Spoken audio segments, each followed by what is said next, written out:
Assalamu alaikum wa rahmatullahi wa barakatuhu. My apologies for starting late. We organized a stream at really last minute, and we were clambering around to get all the brothers, mashallah, to try to make it for the stream. We've got brother Ijaz, mashallah, who's joined us from Canada. We've got brother Nazambo, who's mashallah joined us from London, as myself. So Jazakallah khair, this is the first stream that we're doing, open forum after Ramadan. How's your Ramadan been, boys? Alhamdulillah. I wish it could have been better for me, but alhamdulillah, we tried to make the most of it as we can. So alhamdulillah, yeah. Alhamdulillah. So brothers, I'm going to open the floor really, because I was speaking to a friend of mine earlier today. He's a Christian brother, who I've spoken to many times, and he's a very nice guy, mashallah. But he said to me that people basically who are standing against Israel are actually standing against God, because God has promised this land to the Jews, and so anybody who stands against Israel is being racist, and they're actually standing against God Himself. So. If I can start with brother Nazam. Nazam, what's your views on that? Because he said to me the Bible promises this land to the Jews, and therefore they should be the ones, the rightful owners of this land, and they should get this land. What do you say to that, Nazam? It's problematic because there were already people living in that particular land. And even though in the Bible God's referred to as the God of Israel, in actual fact, there's only one God in reality. So the God of Israel is also the God of the Canaanites, as well as the Philistines. So in the Bible, you have God making a promise to Abraham. He promises to give Abraham the land. And the land is marked off, defined as being all of basically from the river Euphrates, up until the river Nile. So it's a lot more than what we know today as Palestine or Israel, but it encompasses a large portion or a large part of the Middle East. So according to the Bible, God says that He promises to give all of this land to Abraham and to his offsprings. The problem really is like the promise is repeated again, I think like 2 or 3 times after that. And by the time you get to Prophet Moses, is also a prophet for Muslims as well, peace be upon him. Moses rescues his people from bondage or from slavery in Egypt, and takes them out and takes them to the promised land.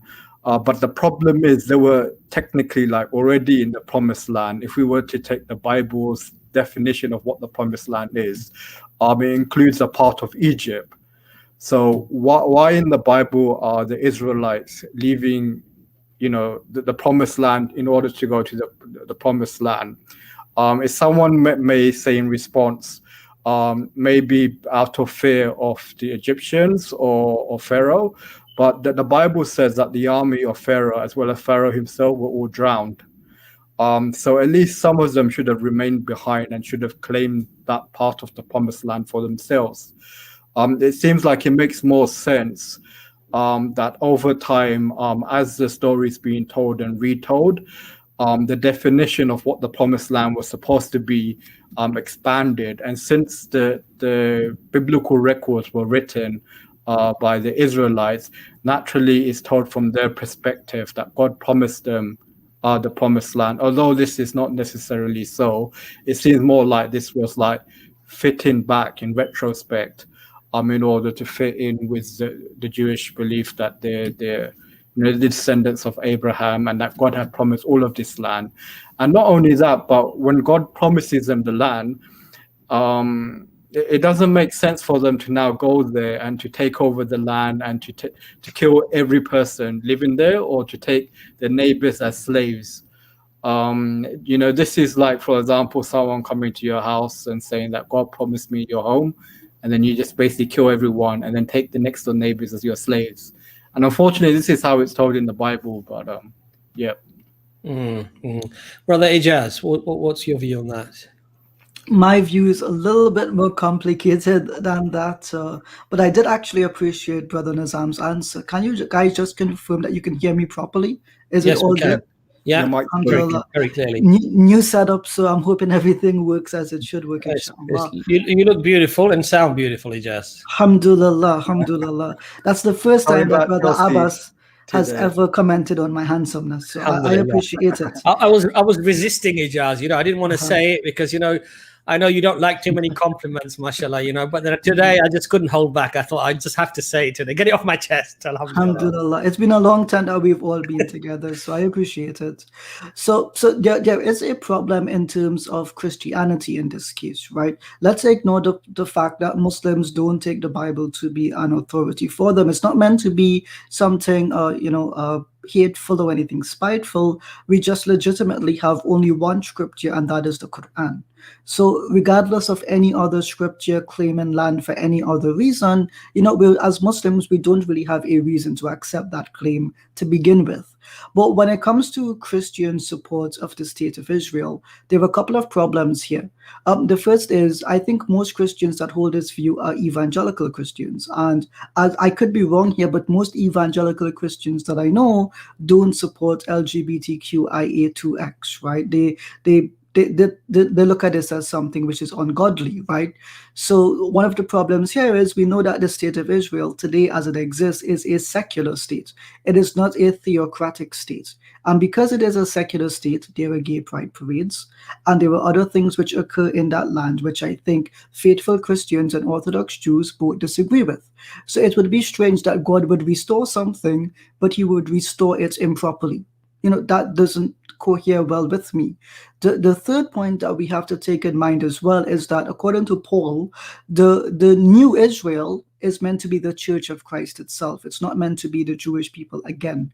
So because the Jewish people did not accept Christ as their Messiah, the majority view in Christianity is that they no longer recognized as God's chosen people. Rather, he has replaced them with people who accept Christ the Messiah, Christ Jesus actually, and because of this, the church is the new Israel. So when you listen to a lot of Christian scholars and academics and preachers, especially those who have studied in seminaries, they will tell you plainly that when God speaks of restoring Israel, they read those statements in the Hebrew Bible in a new light, that he is meant to restore the Church of Christ itself. So there are a couple nuances here that we've missed. The last point is this, right? I don't believe that opposing any state it means that we have opposed God. If that was the case, then they should not have opposed the British Mandate of Palestine. They should not have opposed the Ottoman Khilafah, for example. But the truth is, Christians did oppose these things, even though they lived in those lands. So this argument just seems to be very cherry-picked, if anything. You're muted, Brother Abbas. There you go. Yeah, sorry, I kept trying to unmute myself and kept muting myself again. So clearly I haven't got the hang of this after Ramadan. I mean, the thing here is that if Jesus, was alive today, would he sanction the forcible removal of Palestinian people? Would that be the charitable Jesus? Would he allow an army, an air force, a navy to indiscriminately and excessively use force in order to punish the Palestinian people? The thing here is that under United Nations law, as far as human rights are concerned, with Human Rights Watch, Amnesty International, the international community, these crimes that Israel commits, which is excessive force, disproportionate force, the targeting of civilians, bombing and destroying, infrastructure that is non-military, i.e., it's to do with the people of the land rather than the military of the land. These things are widely accepted to be war crimes. Now, I don't personally see Jesus, peace be upon him, who we believe is a prophet of God, would ever sanction such an activity. Promise or no promise, I would not think Jesus would actually sanction that and say, you know what, guys, well done, bomb the crap out of them, turn them out of their homes, bulldoze their houses, send them packing, because this land has got to go to the descendants of Isaac, not the descendants of Ishmael. I just don't buy that. I don't think Jesus would ever preach that or say that. Certainly not the Jesus of the Quran, right? Certainly not the Jesus as explained in Islam. So I watched a documentary recently, Ijaz, and one of the other things that really did surprise me is that the Christian evangelical movement, especially in America, and some here as well, have aligned themselves with far-right organizations, both domestically in America and in Israel. Now, I don't think that Jesus would be quite happy about that, Ijaz. What do you think about that, Ijaz? Well, I've heard this argument before, and the typical, response is the Palestinians are a lot like the money changers in the temple. Jesus threw out the money changers, therefore they can throw out the money changers in the land of Israel, and that would be the Palestinians. But these arguments don't seem to cohere well. Again, at least most of the Christians that hold this view would not have existed in the in the 18th century or in the early 19th century. This belief that Christians hold to is a specific belief known as dispensationalism, right? So this is a fairly recent belief, maybe about 120 years old.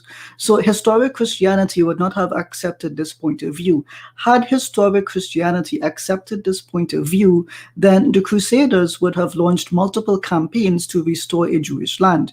The fact that historical Christianity did not do so is an evidence that Christians, your forefathers, did not hold to this belief.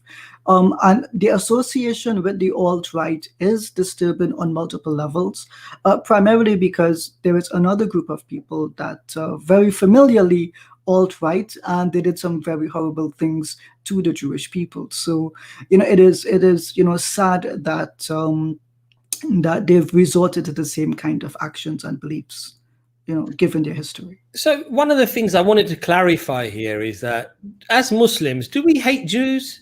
No. Are we told to hate Jews? No. Or does the Quran actually say that even amongst the Jews and the Christians, there are believers? Mm-hmm. It regards those who followed Prophet Moses sincerely. We would actually accept that they were believers. Would we not, brothers? Is that correct? Well, in Medina, the Prophet sallallahu alaihi wasallam and the early Muslims lived alongside Jewish tribes. They did not see living alongside Jewish tribes as a threat to their existence, as a threat to Islam. They didn't, Assalamu alaikum, the man in white himself. Assalamu alaikum, Mr. Hamza. We cannot hear you, Brother Hamza. You seem very silent today. Alaikum assalam. Alhamdulillah, here he is, the man himself, Brother Hamza. Anybody know how Leicester got on in the cup final yesterday? I don't know. My internet wasn't working. I'm not too sure. I'm not too sure. Let me know what stage in the Champions League you've reached this season. So yeah, as I was saying, but by the way, guys, I'm just going to read out a message from one of the members here on what's his channel, EFDawah. I'm going to read out a message from one of them that I received this morning. Okay, guys, and I'm going to. They're likely the admin. They've written to me, "Watch your back. We're only behind you." Right? I'm not sure who said that. And I don't want to call that person out. I may have left out a few words like "we're only a point behind you," but the thing is, I left out those words to make it seem as if they were menacing. In any case, it's what was your question again, Brother Abbas? You asked me something very specific just now. Yes, I just said to you that as Muslims, are we told to hate Jews? Are we told to hate Christians? Because from my understanding and from what the Quran says, we're told very categorically that even amongst the Jews and the Christians, there are believers. So we regard those who followed the teachings sincerely of Prophet Moses, peace be upon him, or Prophet Jesus, peace be upon him. We would regard them as believers. And in fact, Allah says that for their righteous works and for their righteousness of following the prophets, Allah has promised them paradise. Is that correct, brothers? That would be before the advent of Rasulullah sallallahu alaihi wasallam, in Yes, which case they would have had to accept him. But yes, they would have been considered believers. When we read about Bani Israel in the Quran and Surah Al-Baqarah, for example, and Brother Hamza has a series of videos on his channel that he did during the month of Ramadan, he covered, I think, almost all the surahs of the Quran, and particularly Surah Al-Baqarah would have been one of them, obviously. So if you've not read it, that's a good place to find out about it. But in this case, when we read Surah Al-Baqarah, we read that with the idea that Bani Israel were believers. Yes, there were people misguided among them, and Allah calls those specific groups out. But generally, we consider them to historically have been Muslims, alhamdulillah. So we're not anti-Semitic in the least. Have we got any guests? I'm hungry. You know, it's actually interesting. There's a surah named after a Jewish woman, Maryam alayhi salam, but there's no actually surah named after any Arab woman. And the mere fact that Moses, peace be upon him, is mentioned by name more times than any other prophet.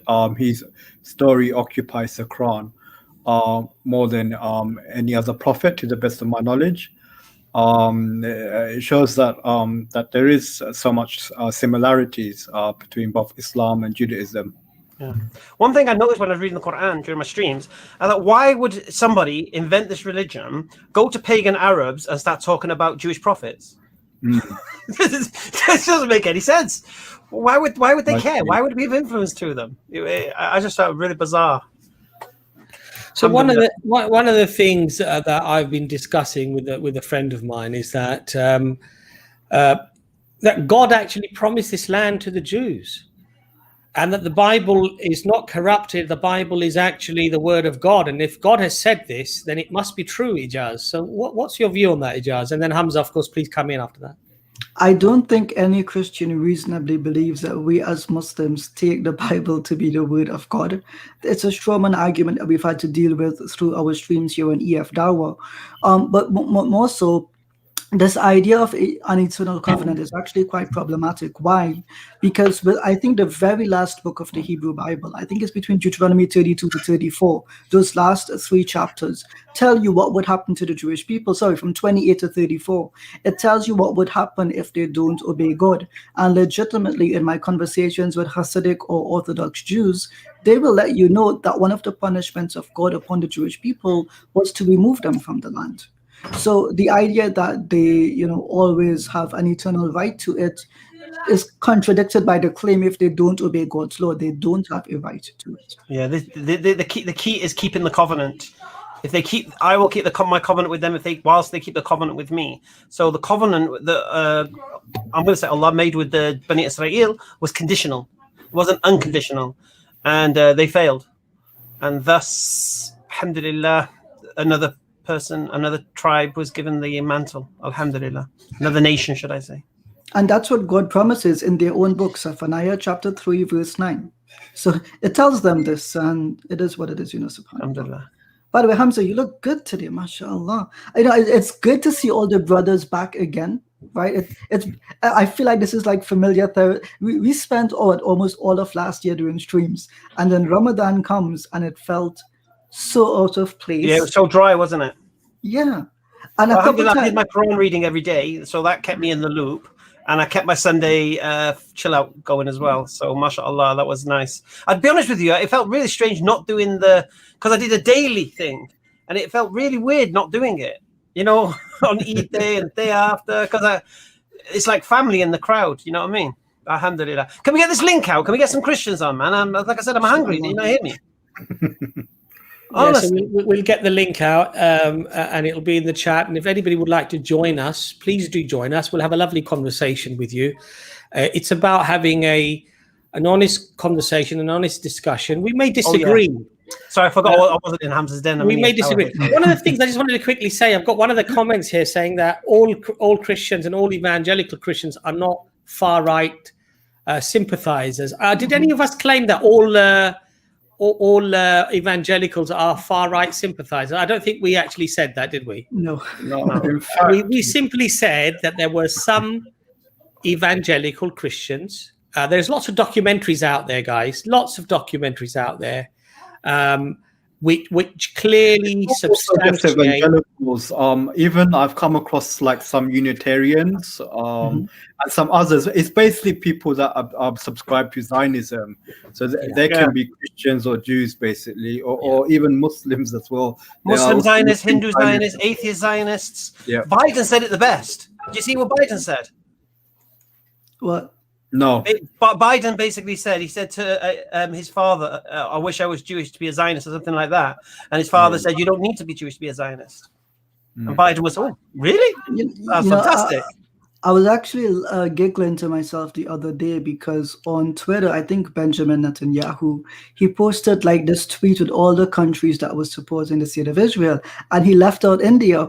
And all the comments from the Hindu BJP supporters were like, why have you left us out? Because by the way, they literally see you guys as polytheists. That's the reason they don't praise you. They don't want your support. It's pretty funny when you see it. Have you guys seen that? Not all Christians or even Jews are Zionists. Some of them support the Palestinian cause. Some Christians themselves some Palestinians are Christians themselves. Yes. And they themselves are being persecuted as well, along with Well, what's very, very interesting is that you have an organization called B'Tselem in Israel. That is a charity, that is a NGO that works against oppression. Now, they regularly condemn the actions of Israel in relation to what they do to the Palestinians. So this is not a Jewish thing and a Muslim thing. You know what really does surprise me, though, boys, really does surprise me? There are a lot of Palestinian Christians, and they are saying exactly the same thing that we Muslims are saying about what's happening in the state of Israel. And I find it unusual, Ijaz, actually, when I watched the documentary, that this American evangelical Christian went to Palestine and he was speaking to a Palestinian Christian Arab, right? Mm-hmm. And the Christian Arab was saying to him, look, you've got it wrong. We're being persecuted here. We cannot practice our religion freely here. And he, the evangelical guy, said, but this is this is the word of God. This is what God has promised. You just have to put up with it, basically. No. In fact, there is a bishop, Atala Hano, who I think is an Arab Christian Palestinian. And he says the same thing, that we are equally being persecuted. For example, on Christmas Day, Christians like to gather in the historical town of Nazareth. And they've historically been prevented from doing so in a variety of ways, checkpoints, not being issued permits, that kind of thing. So it's not as if, Muslims are the problem. They look at all Arabs the same. If you're not Jewish, remember it's an ethno state. If you're not Jewish, then you simply do not belong here. And I want to point out, and I'm going to point that it might hurt some of the feelings out there, but I'm sure you guys have seen the attitude that they've had towards the African Jews as well, right? They're not considered to be the same kind of citizens. So, when we see what's happening right now, this has very little to do with historical Judaism. It has to do more so with a political ideology that is far right in its very core and essence. Precisely. Okay, shall we get our first guest on, or does anybody else want to add anything to that? No, let's see what nonsense Frank is coming with. Let's get our good friend Frank. Well, Frank, you're gonna be nice today, Hamza. Today we're gonna give like loves, hugs, and kisses, inshallah. welcome, Frank. How are you? Oh, I'm pretty good. How are you all? We're very well, thank you, Frank. Inshallah. Not as good as the Palestinians are. Sorry, not. Well, where do we start? Actually, just on this issue of the Jews in Israel and so on, like it is a very perplexing problem. But I guess you were saying, what would Jesus do? Like we know that at the end, Jesus is going to come back in judgment, so he's going to sort things out then. And at the moment, I wouldn't say that God is necessarily on Israel's side, because as Ijaz was saying, Israel is a secular state. Majority of Jews, or majority of Israelis, let's say, are not believing. But the New Testament does say at the end there will be like an ingathering, that the Jews, or a lot of them, are going to turn back to God. So in one sense, all what's happening there, it's part of God's plan. So it's not that Israel's the good guys and they have a right to the place, but God's working out his plan, and at the end, Jesus is going to return, and like in Romans 11 and 12. Palestine. Sorry? Does that have anything to do with what's happening in Palestine? What you just said? Well, just that it's all heading up towards the end, when Jesus returns.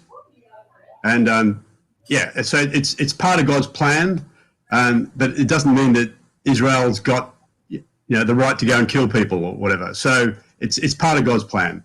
So you against Israel or for Israel? Probably slightly more for than against. Okay. Like it's tied in with the Holocaust. Frank, do you believe they're breaking international law? Probably in some respects they are. No, probably, mate. It's no probably, and there's no opinions, and it's not whims and desires. They are breaking international law. Yeah, they're illegally occupying Jerusalem, and they're illegally occupying and building settlements in the West Bank according to international law. They are international criminals, without shadow of a doubt. So the idea that you can support someone who breaks international law with impunity says a lot about you, Frank. Why did what's his name, Malik, go and build a couple of mosques on top of the Temple Mount? Yeah, that's where all the problem comes from. Frank, you just ignored everything I just said to you. They're international criminals according to international law, and they break it with impunity. And you support them. I'm not strongly supporting them. You did. You said you're more for them. You're more for an illegal state occupying a people, breaking international law, committing war crimes, and you support them. Shame on you, mate. Anyway, carry on. They also were given a mandate to be there in the land of Palestine. So the whole international law thing. However they got there, I know the history. I know the whole history. I know all about the Balfour Declaration. I know all about what happened after the war. I know all about what happened at King David's Hotel. I know all about the Sturm Gang. I know all about the terrorism attack on British soldiers. I know all about it, mate. Yeah? But what I'm saying to you right now, today, they are international criminals breaking international law, committing war crimes, and you support it. It's a disgrace. I'm telling you, Frank, it's a disgrace. How anybody can sit there saying they support international criminals. Let Frank come in there, Hamza. Let Frank come in there. Go on then, Frank. What have you got to say, Frank?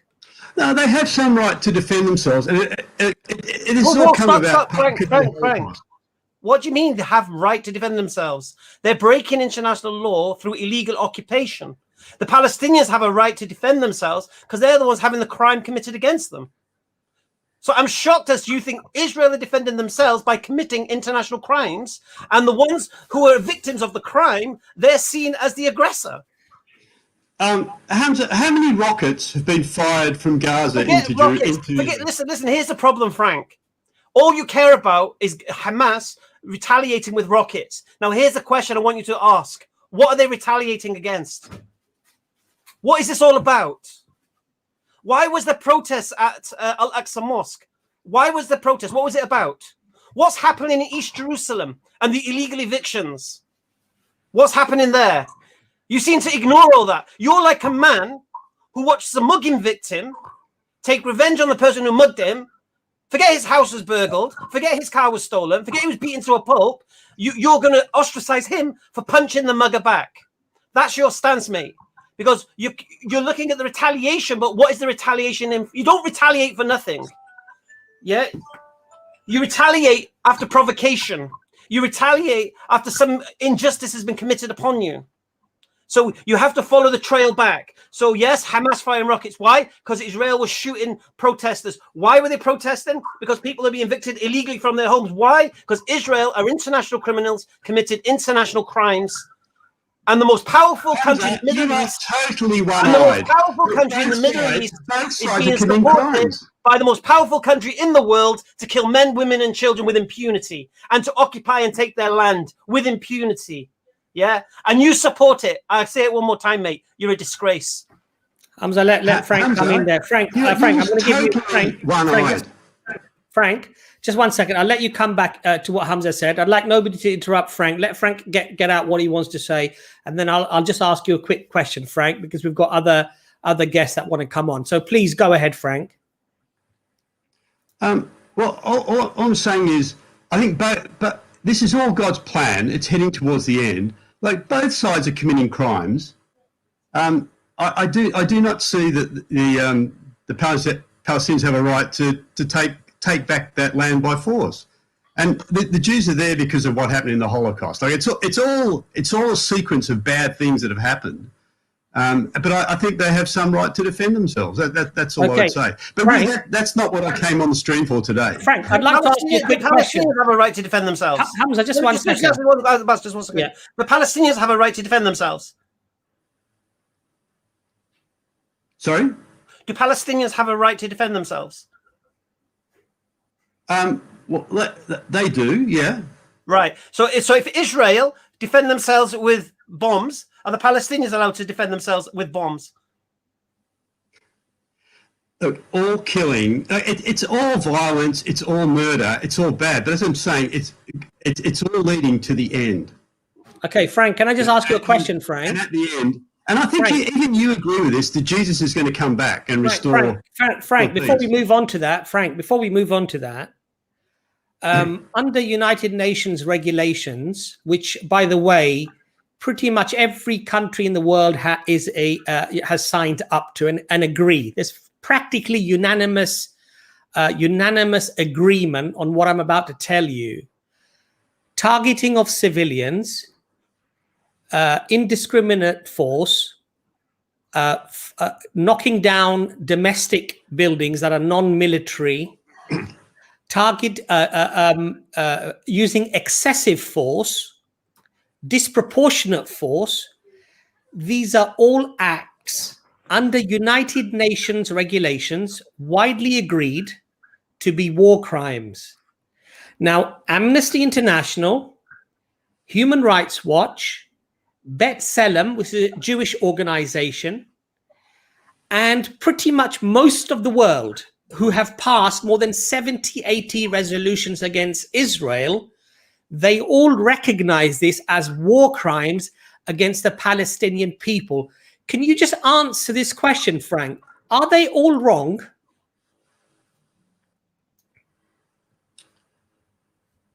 There are war crimes being committed. I agree with that. So I asked you if they were wrong, Frank. I asked you, are they wrong or are they right in condemning Israel as conducting war crimes against the Palestinian people? Well, it depends specifically on which crimes, because, like, there are so many United Nations resolutions in the Assembly against Israel. Frank, hold on, please. One second. Say there's so many laws that they're breaking. One second, Hamza, please. 1 second. Frank, I listed about 5 or 6 criterion that are widely, and when I say widely, almost unanimously agreed by pretty much every country in the world. And this is recognized by pretty much every NGO out there, that these constitute war crimes, and Israel is conducting these very things that are considered to be war crimes. Now, my question to you, Frank, was, are they all wrong? Simple question, Frank. No, they're correct. There are war crimes being committed. So how can you support that, Frank? How can you say that I support that? Because at the same time, there are countries which are committed to the obliteration of Israel. So you support the war crimes, Frank? Frank, you're just talking nonsense now, mate. We're talking about the war crimes of Israel. We're talking about the war crimes of Israel. It's being bad. The whole thing is an evil situation. It's. So, as a Christian, how do you support people committing war crimes? Where'd you get this from? Sorry, I didn't. Anyway, let him talk about what he wants to talk about. Ijaz and Nazam, would you like to come in there at all? Okay, Frank. You know, this is the worrying thing for me. You see, because I'm told God is love by Christians. I'm told turn the other cheek by Christians. I'm told that you Muslims are the violent ones. We're the good guys. because we are talking about love. I really don't see the love in what you're saying, Frank, quite frankly. I really don't see the love. What I see is that you are limited to how and what you can say based upon a Bible that you believe is the literal word of God, which somehow you have to try to justify any action as long as that prophecy you feel is accomplished.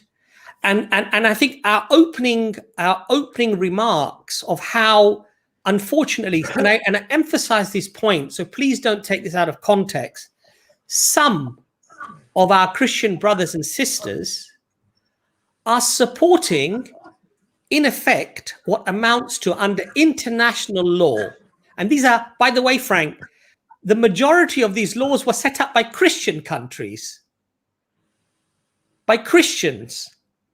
And in 1947, 1948, the United Nations basically said that these crimes are considered to be war crimes. Now, we're not saying, Frank, we're not saying that when Palestinians target Israelis indiscriminately, killing civilians, that's okay. Because we would not accept that either, Frank. But the problem you have, I was listening to the political scientist, Professor Norman Finkelstein, earlier today, because he was on a stream with Brother Jake. And you know what he said? Something very interesting. He said, would you say that the Nazi guards that were guarding the Jews when they were annihilating them and killing them, that the Jews had no right to self-defense against them? And that's the preposterous comments. That's the preposterous, preposterous nature of this argument. Frank, you mentioned one thing, and I'm sorry to go on here. You mentioned rockets. Frank. In Operation Cast Lead or Protective Edge, it was one of the last one that they had. Professor Norman Finkelstein quoted Israeli statistics. And he mentioned there were over 4,700 rockets fired by Hamas against Israel. Some 700 were knocked out by the Iron Dome. They reckon that around 4,000 got through to Israel. Do you know how many homes in Israel were destroyed, Frank? Have a guess. It was much less than 4,000. It was one. One home got destroyed in Israel. Do you know how many homes Israel destroyed as a consequence, Frank? Have a guess, Frank. It would have been thousands. 18,000, Frank. 18,000. That's a war crime, Frank. I'm not saying it. The United Nations are saying it. Human Rights Watch are saying it. Amnesty International are saying it. Pretty much every nation in the world that's passed these laws and has agreed and signed up to these laws are saying it. But guess what, Frank? You support that. I find that shocking. Utterly shocking. When I'm saying so, I'm supporting it. I support Israel's right to exist. But before the formation of Israel, do you know how many Jews lived across the Middle East or around other countries in the Middle East? There was something like 800,000 scattered all across North Africa, throughout the Middle East. That after Israel was formed, they were all forced out of their lands, Frank, back to Israel, and that's where you're mixing up. Frank, you're mixing up your Christian legacy, Frank. It wasn't the Muslims that killed the Jews. Abbas, 1 second. Hamza, just before you come in there, I'm going to just quote Rabbi Wasterstein, and I know that you've often quoted him, Hamza, as well. This is from the Jewish Chronicle, by the way, Frank, from the Jewish Chronicle. It says, Islam saved Jewry. This is an unpopular, discomforting claim in the modern world, but it is historical truth. The argument for it is double. First, in 570, when the Prophet Muhammad, peace be upon him, was born, the Jews and Judaism were on the way of oblivion. And second, the coming of Islam saved them. You're killing them? Who's killing them, Abbas? You're mixing up Christian history with Islamic history, Frank. Yeah. That's the problem. Sorry, Hamza, go on. Yeah. No, I was going to say, Frank, no Israelis or Jews were forced out of their home to go to Israel. Yeah, they were invited by Israel. They were paid to come to Israel to rebuild the state. This is what they were doing. There was no one forced. If you go to Morocco now, there's massive Jewish populations there. Why? Why is there so many Jews in Morocco? Do you know the answer to that question, Frank?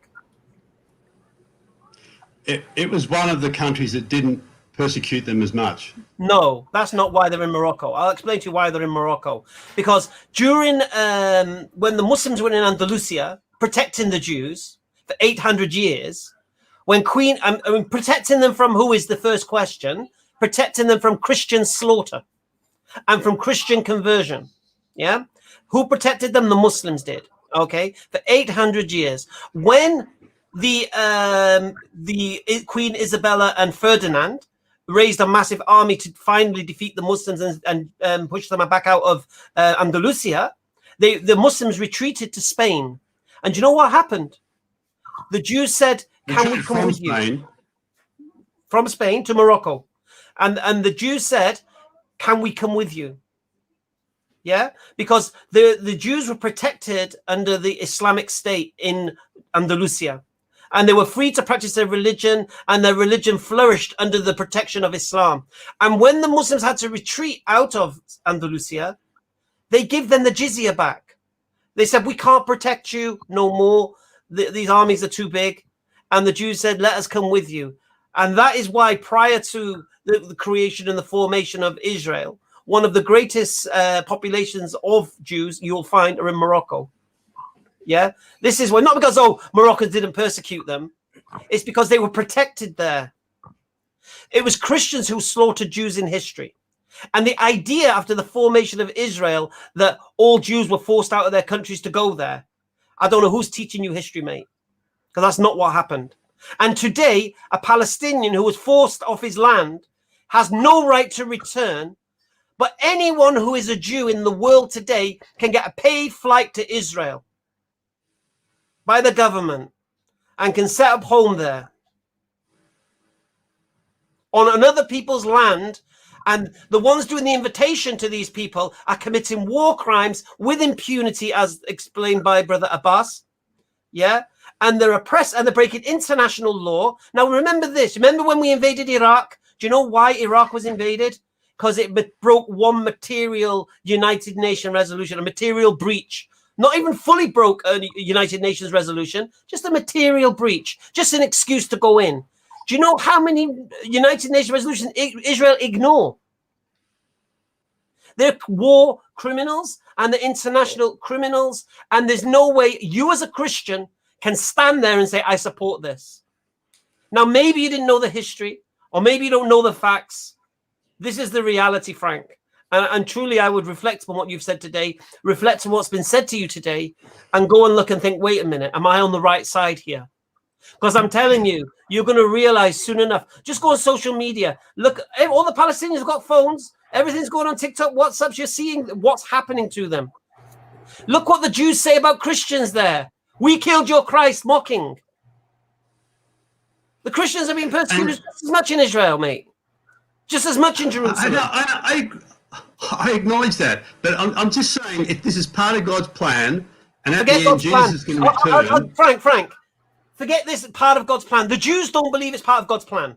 The Jews, practicing Jews, say they don't have a homeland, they don't have a state, they never were given a capital, they've been destined to wander the earth homeless. That's from the Jewish religion. Until the second coming of what they say is the Messiah. And at that point, they believe that will be awarded. That's why a lot of Orthodox Jews in this country actually stand with the Palestinians, because they argue that from their understanding of biblical law, from the Torah, that they're not supposed to have a state now, Frank. Anyway, I'd like Imran, Brother Ijaz and Brother Nazam to get a chance to come in there, because obviously I've got rather passionate. Frank, I don't normally get so passionate about a subject, and we've had discussions previously as well, Frank, and I don't normally get so passionate about it.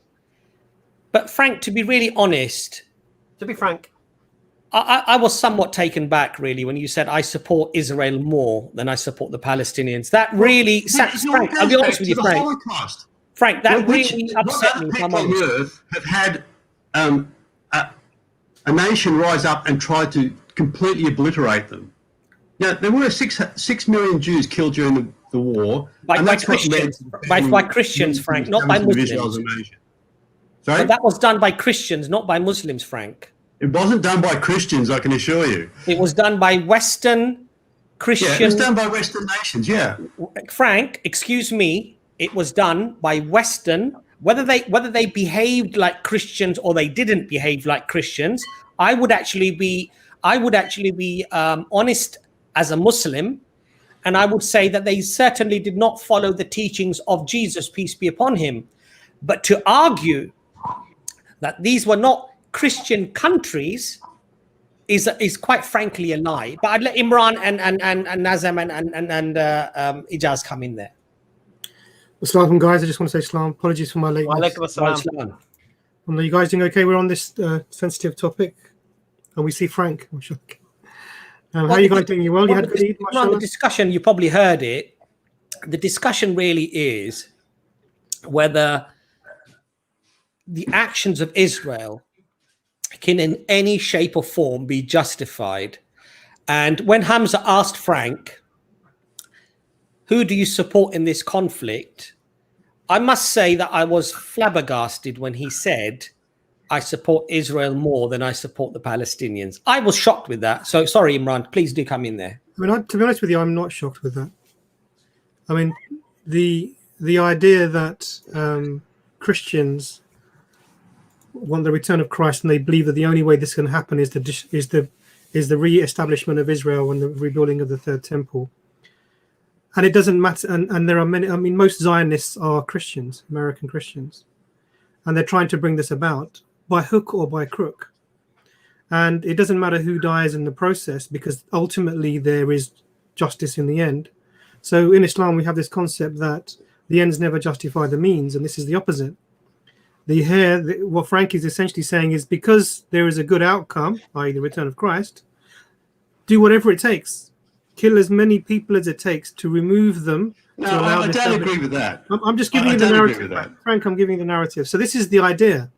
And this is why you would blindly support the Israelis. I don't blindly support them. It's to say that you would support, the Israeli rule as opposed to the Palestinians' right to have their own state in any conflict is that blind following. Literally, is that blind following? If I said to you, were the Americans right to come and annihilate the 96% of the population of Native Americans, what would you say? Were the English right to do that? They weren't, of course not. Okay. Were the Australians right to go into Australia and annihilate? I mean, now you have small, tiny populations of Aboriginals. Literally, they're beset with illnesses, with alcoholism, unemployment. Was it right for the English to send their prisoners of war to Australia for them? Not even prisoners of war, mate. Prisoners, just thieves. Not prisoners of war. Absolutely, you're right. So to send them to this continent to annihilate the people who were living there, was that ever right to do that? Actually, look, we're getting so far off the topic now, I can talk a lot on that subject. The reason is it's the principle. We're establishing a principle. Now, the principle is that you can't take over a land and destroy the indigenous population. You can't do that. It's morally incorrect. Now, for me, and I've said this before, and I'll say it again, if the Israelis had set up their state, even if it was one state, but they said, look, we're going to rule, but you guys can do your religious stuff and practice, and we won't persecute you, and fairness, and I would have no problem with that personally. If everyone was being treated fairly, that's no problem. But what we have is the same principle of Western colonization of other indigenous people, where you go in, annihilate everyone, rule them, divide and conquer them, separate them out. We had this in South Africa. We had this in Zimbabwe. We had this in India. We had this in Australia. Wherever you go, you see the same pattern being done. And Israel is frankly a Western colony in the Middle East. because even the the Jews who are from backgrounds where their skin color is dark are persecuted within that region. We had this with the African Jews who went into Israel, and then their women were given medications to prevent them becoming fertile. I mean, this is recorded. You can look it up and find, because this didn't happen to Muslims, so it's recorded accurately. Now, your blind following is based on an assumption that God gave this land to the Israelites and didn't take it back. Now, have you read Jeremiah 17? I've read it. So what does it say? I can't remember it offhand, but I've certainly read it sometime. What does it say in Jeremiah 17:4?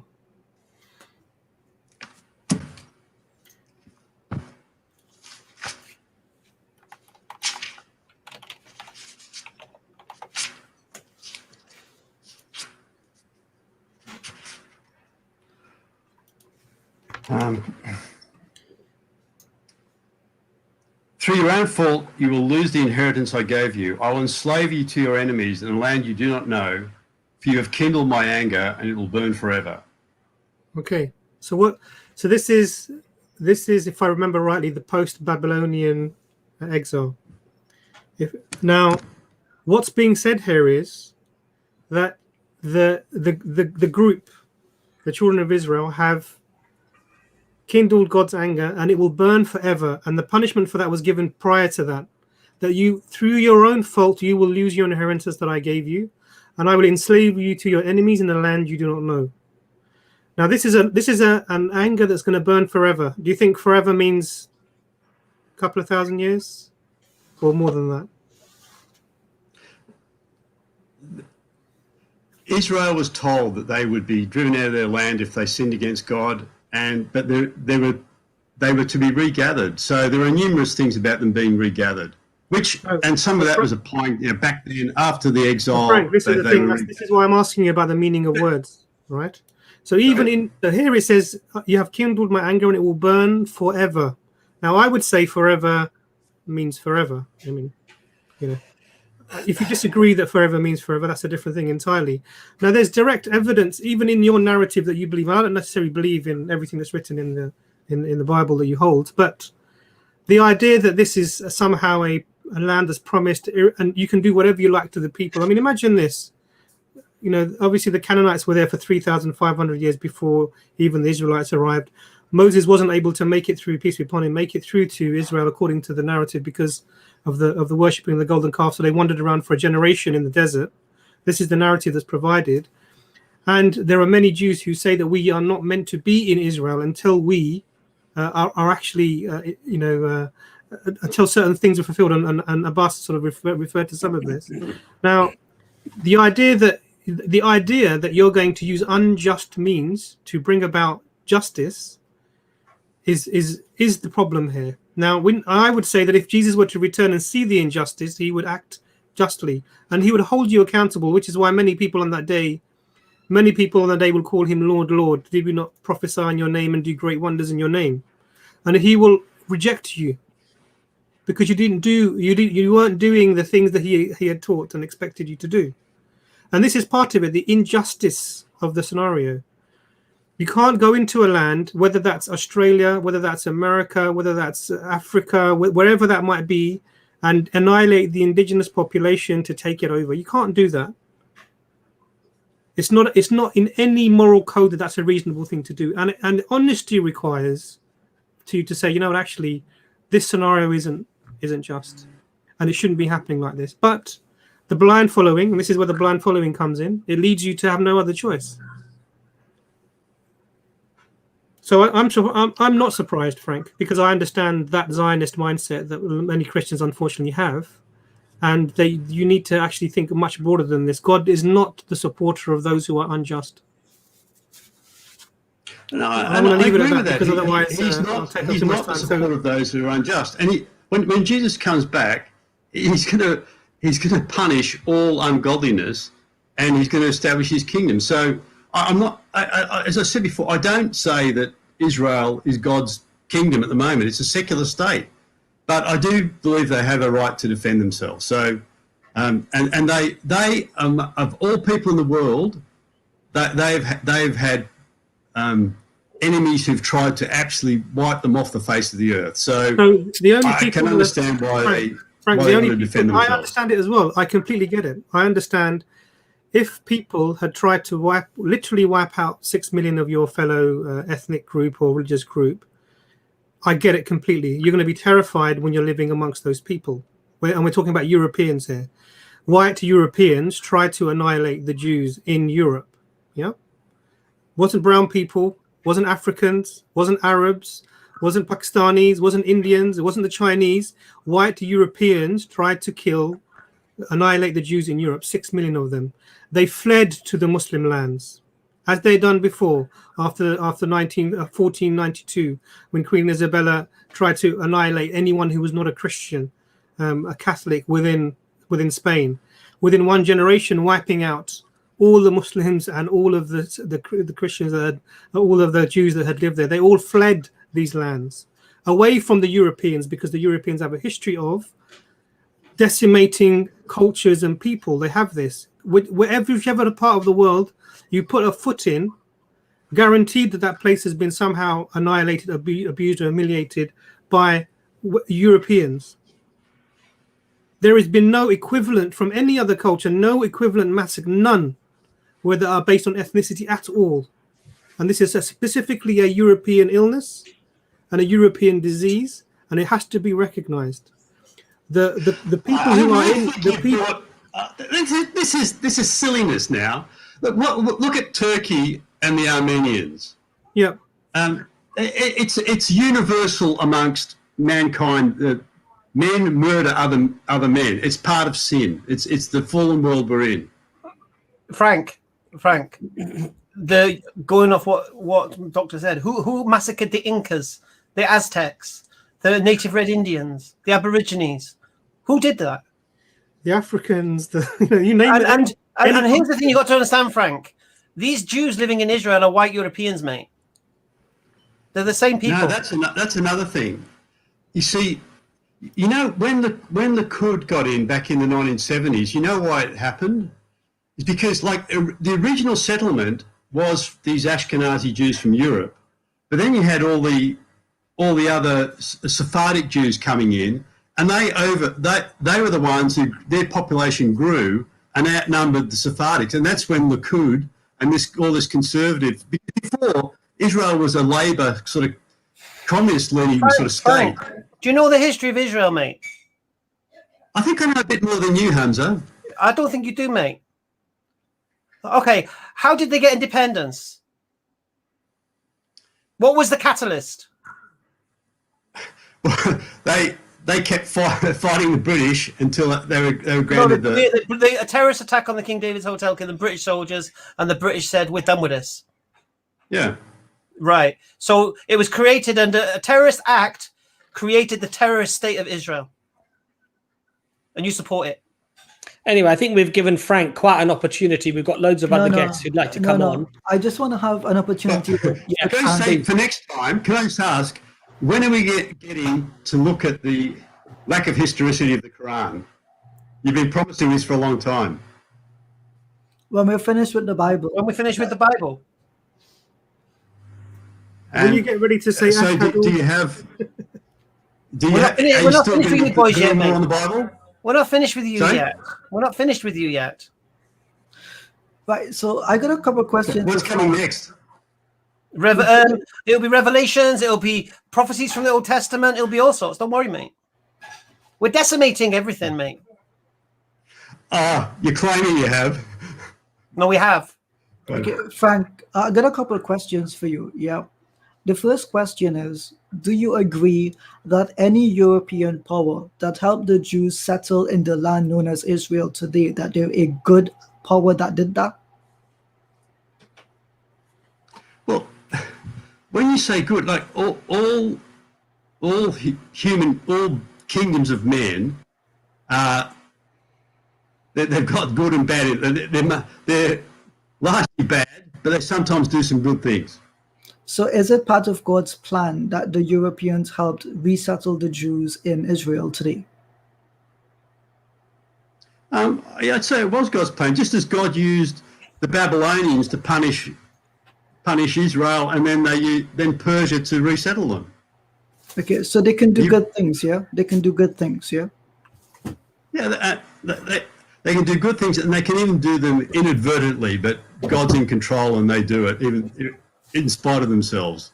But if European Christians specifically help the Jews resettle in what they claim to be their native land... Wait, is it just my internet that's playing up? Because you guys things keep freezing. Is it just my end? I think it's just your end, Frank. Yeah. I think you're channeling Jason Burns. Okay. So, Frank, did you get my question? If white European Christians help Jews resettle in that land, is that a good act? So I missed half the question there. Is what a good act? If white European Christians helped Jews resettle in the land that they call Israel today, is that a good act?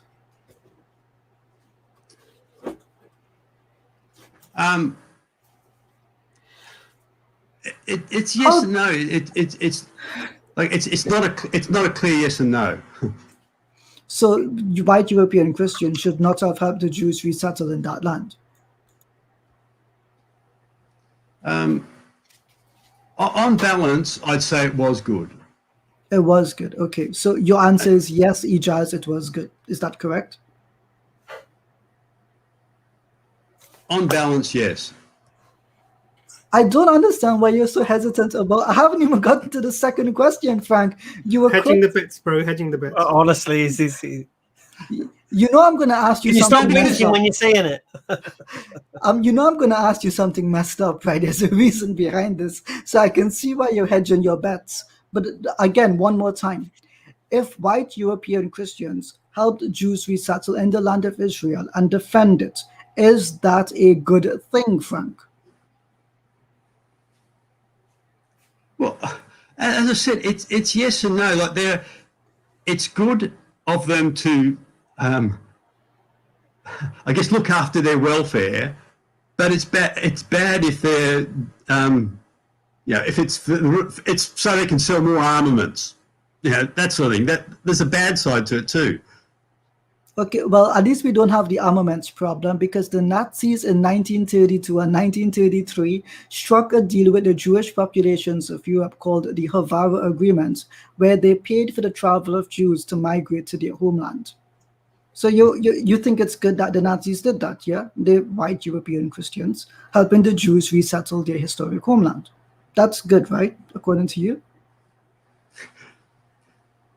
The Nazis were still forming their policies on the Jews then, and like Hitler didn't start. So that as I say, it's a very mixed thing. It's yes and no. Is it good or bad that they help them settle in their historic home? It's not a trick question. It's a legitimate question, Frank.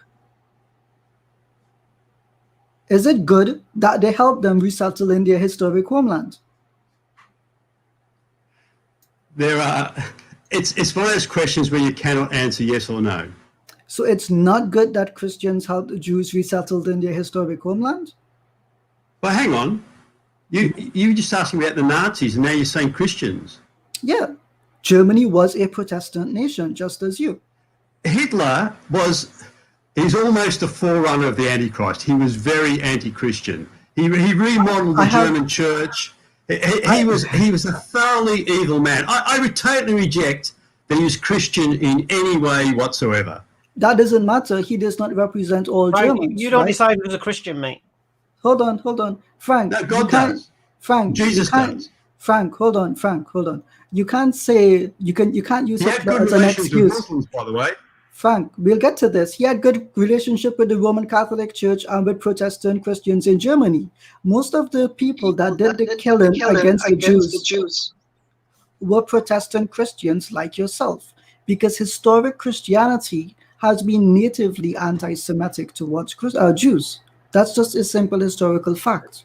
And the question then becomes, Frank, if all Christians throughout history shared your belief that the land of Israel had to be recreated and Jews had to be settled there, then why over 1,000 millennia 1,000 years, did not a single Christian kingdom in any capacity resettle the land for the Jews specifically, especially when they had control of it. If this is the historic Christian belief. But they did resettle them when they had control of it. Really, they did. They didn't massacre them. I seem to remember that. I could have been wrong, but I seem to remember the Temple Mount being a garbage heap and Jewish worship being prohibited and a Jewish genocide occurring multiple times over. So why did they not re-establish a specifically Jewish ethno-state or ethno-kingdom at that time in the land that is today Israel? So which time are you talking about now? All throughout Christian history, Frank. It's not a trick question. Well, it happened in 1948. Frank, Britain was a secular nation at that time.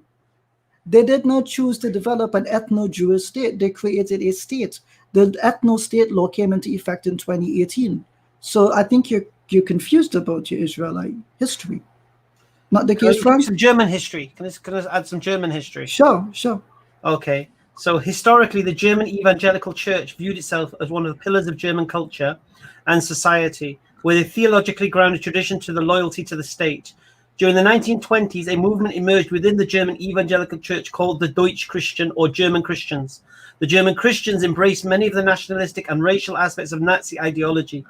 Once the Nazis came to power, this group sought to the creation of a national Reich church and supported Nazified version of Christianity.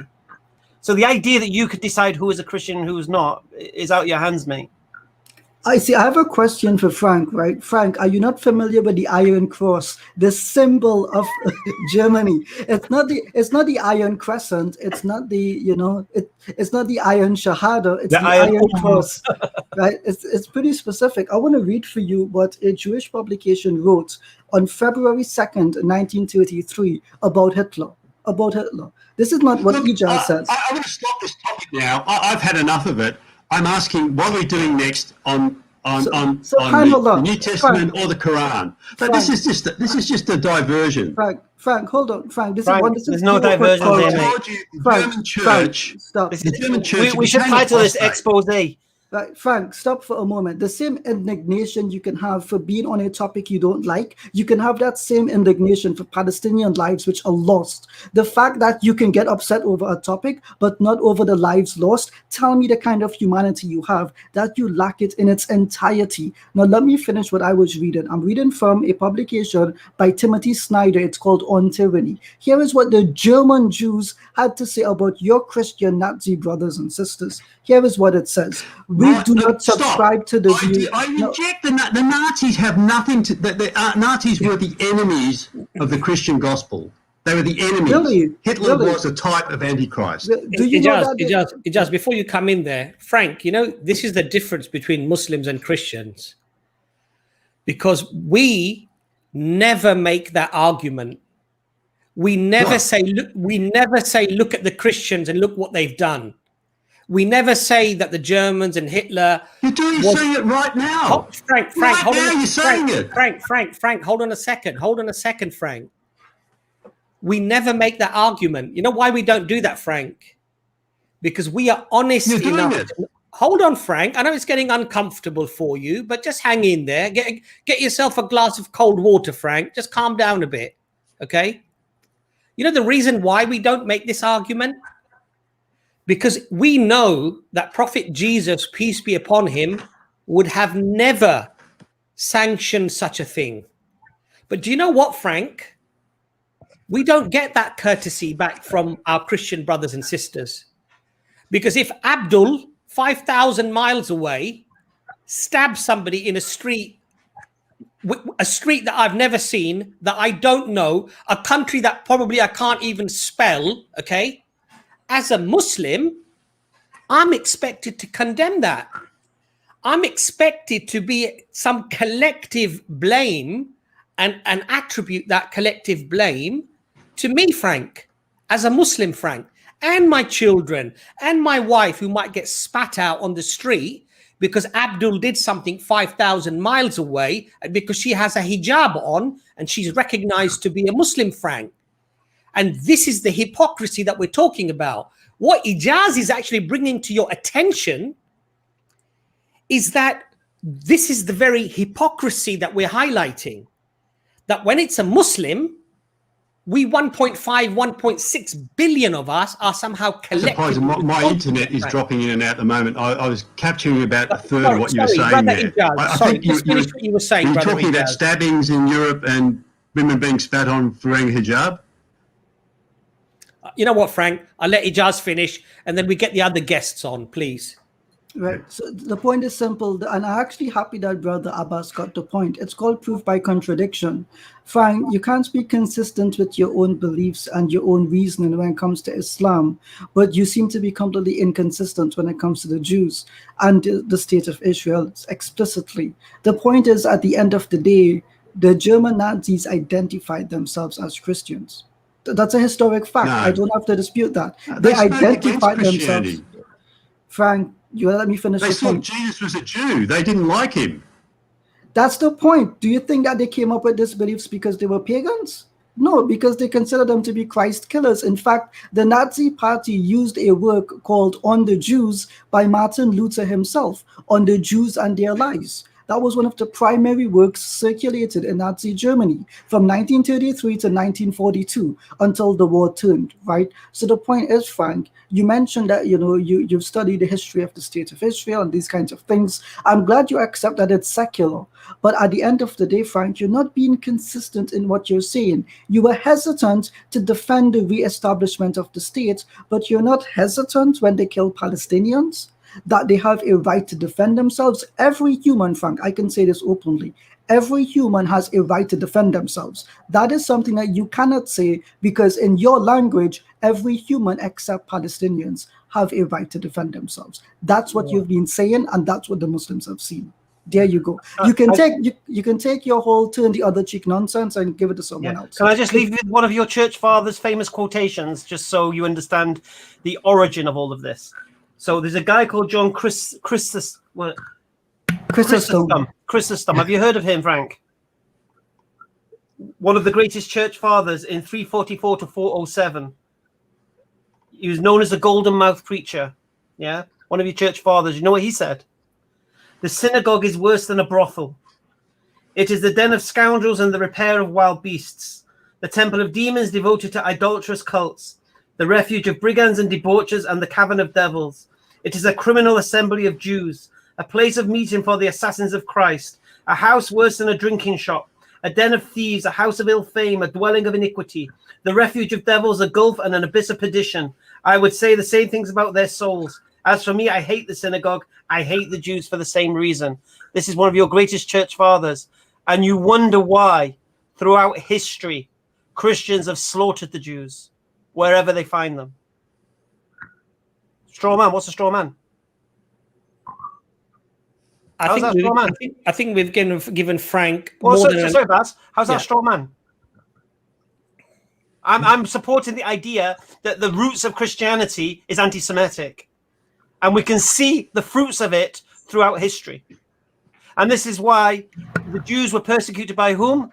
White Christians. By the way, the Jews say this themselves. The Jews say this themselves, that the greatest persecutors they've ever had were white European Christians, Frank's ancestors. My ancestors didn't go around murdering Jews. I can tell you that as a fact. All right, dude. Take care, Frank. As always, Frank, a pleasure. Yeah. I hope you have the same night that the Palestinian has tonight. Frank, before you go, Frank, I am going to apologize because I'm not normally so worked up and I don't normally get angry easily, especially not on a stream. And if people know me, and I've been on these streams now for over a couple of years probably, or at least a year and a half, I really don't normally lose it and I don't normally get angry. But when I have somebody telling me that Israel has the right to defend itself, it's like telling me that a rapist has the right to defend himself when his victim scratches him. That's the level, Frank, of contempt that I have for somebody who holds that view. Thank you for coming on, and I do apologize for if I got angry with you. I think you're being totally one-eyed. You're totally one-eyed. See you, Frank. I think Frank's connection is gone. Yeah. Because I'll tell you what, guys, that's how I feel when somebody says to me, Israel has the right to defend itself. Because you have the fourth largest military might on the face of this earth, with sophisticated guns, missiles, helicopter gunships, fighter aircraft, a navy, an air force, and it's fighting against a stone-wielding, firework-launching people. You forgot to say who they're supported by. Absolutely, I totally agree. The greatest army in the world. I totally agree. Totally agree, Hamza. And I'm sick to the very core when I hear that argument. You know, this conflict did not start when the rockets were fired. There were no rockets for the first 40 years. There was no Hamas till 1990. Wake up, for God's sakes. Right. This conflict started in 1947 when hundreds of thousands of Palestinians were rounded up with a barrel of a gun and loaded up on trucks. Until today, the United Nations and pretty much most of the world agree that this is a war crime. And then you're telling me they have a right to defend themselves? Really? Yeah. Shocking. You had nothing to apologize for, Abbas. Anyway, on that note, I'll see your Frank and I'll raise you a rock. Salam. Salam. Can you hear me? Oh, I think you got YouTube on, mate. Can you hear me? Yeah, switch off your YouTube. You're echoing. Hold on 1 second. He's been on this program like a billion times. Still forgets to He take just off comes up to us. He's like a plate of Max. Can you turn your YouTube off? You're echoing. He just muted himself. Oh my God. Today's going to be a spicy conversation, isn't it? I can already tell. Is that better? Yeah. Well, I preferred when your mic was. Oh my God. No, that's not better. You must have another. You must have another application open.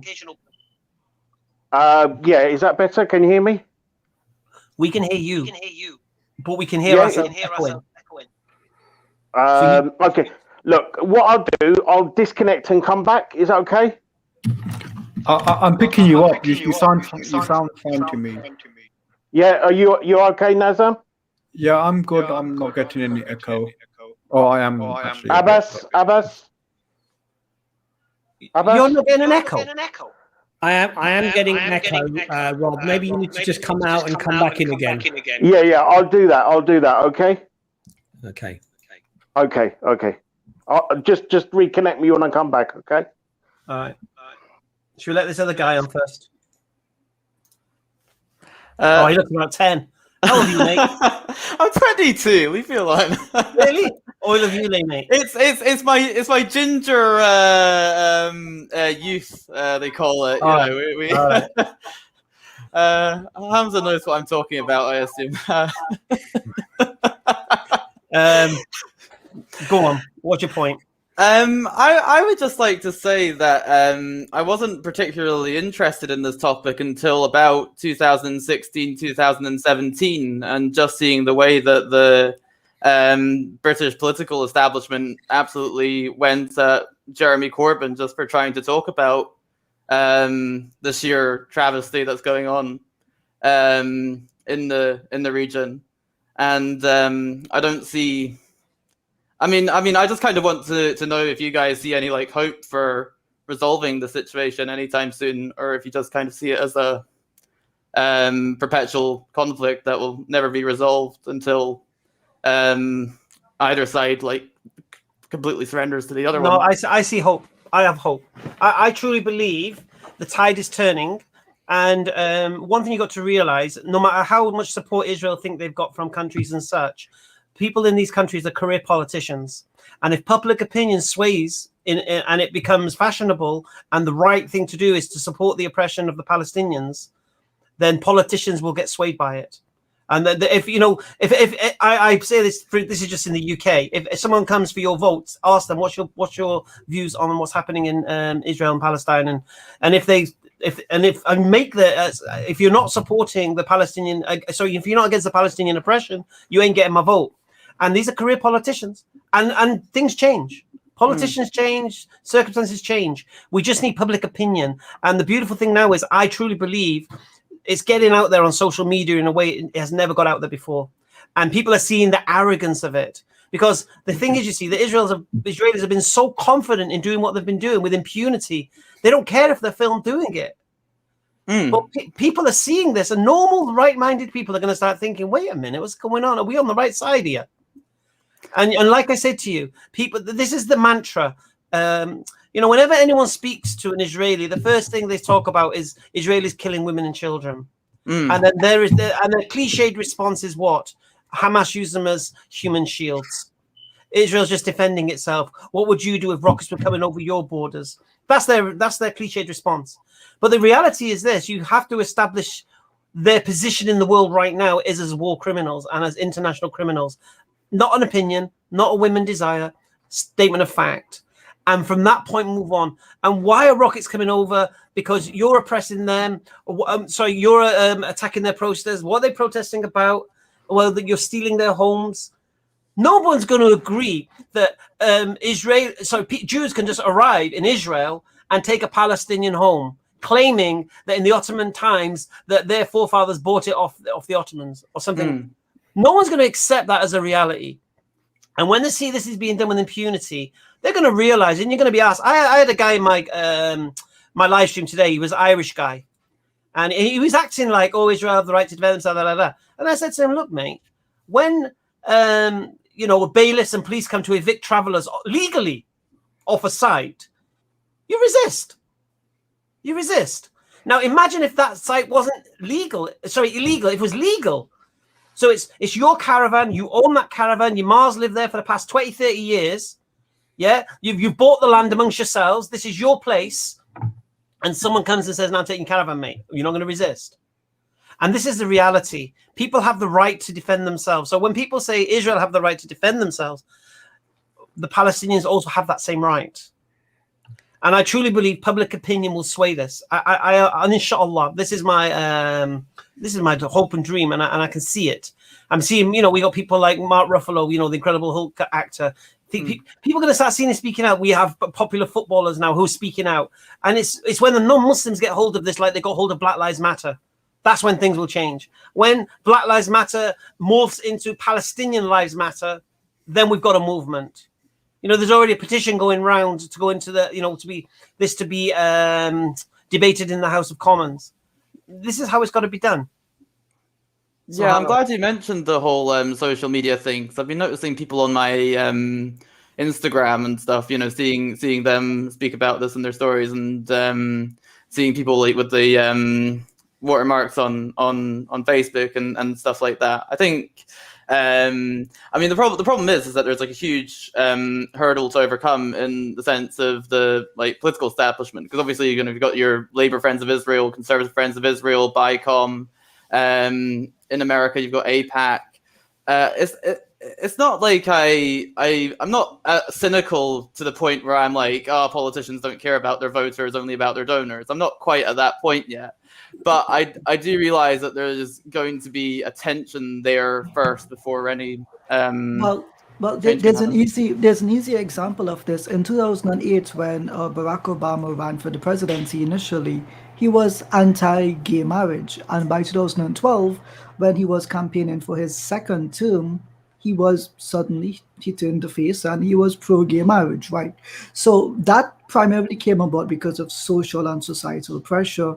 And the same thing is beginning to happen now. In as much as the political establishment and the media establishment may have an inherent bias, right, because of their financiers or whatever the case may be, at the end of the day, they will have to cave to social pressure. The only states that don't submit to social pressure are inherently alt-right states themselves, places like Poland, for example.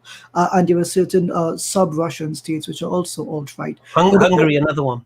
Yeah. So at the end of the day, what we need to consider is that the tide has already turned in my mind. I'm beginning to see more of my Christian friends supporting the Christian Arabs living in Palestine.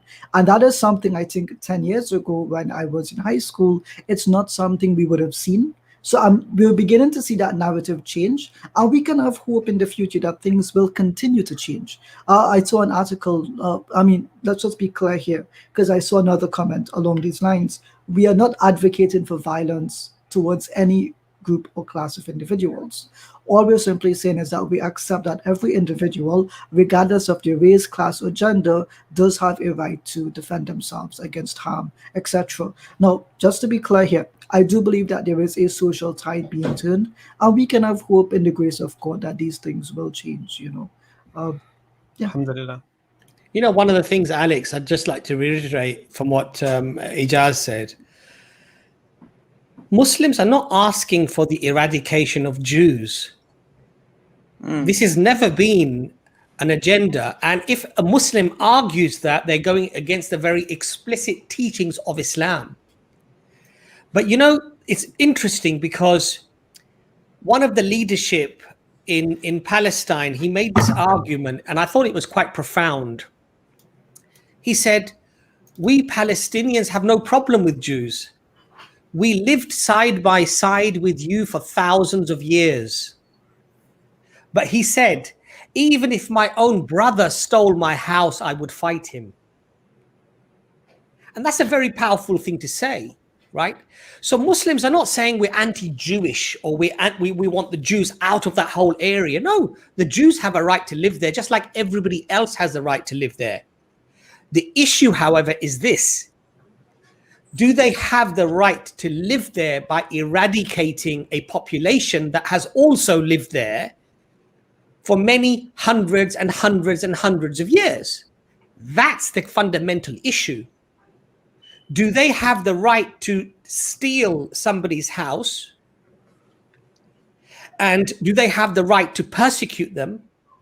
Do they have the right to control their airspace and their land space, entry in and out, and their borders in and out? The siege.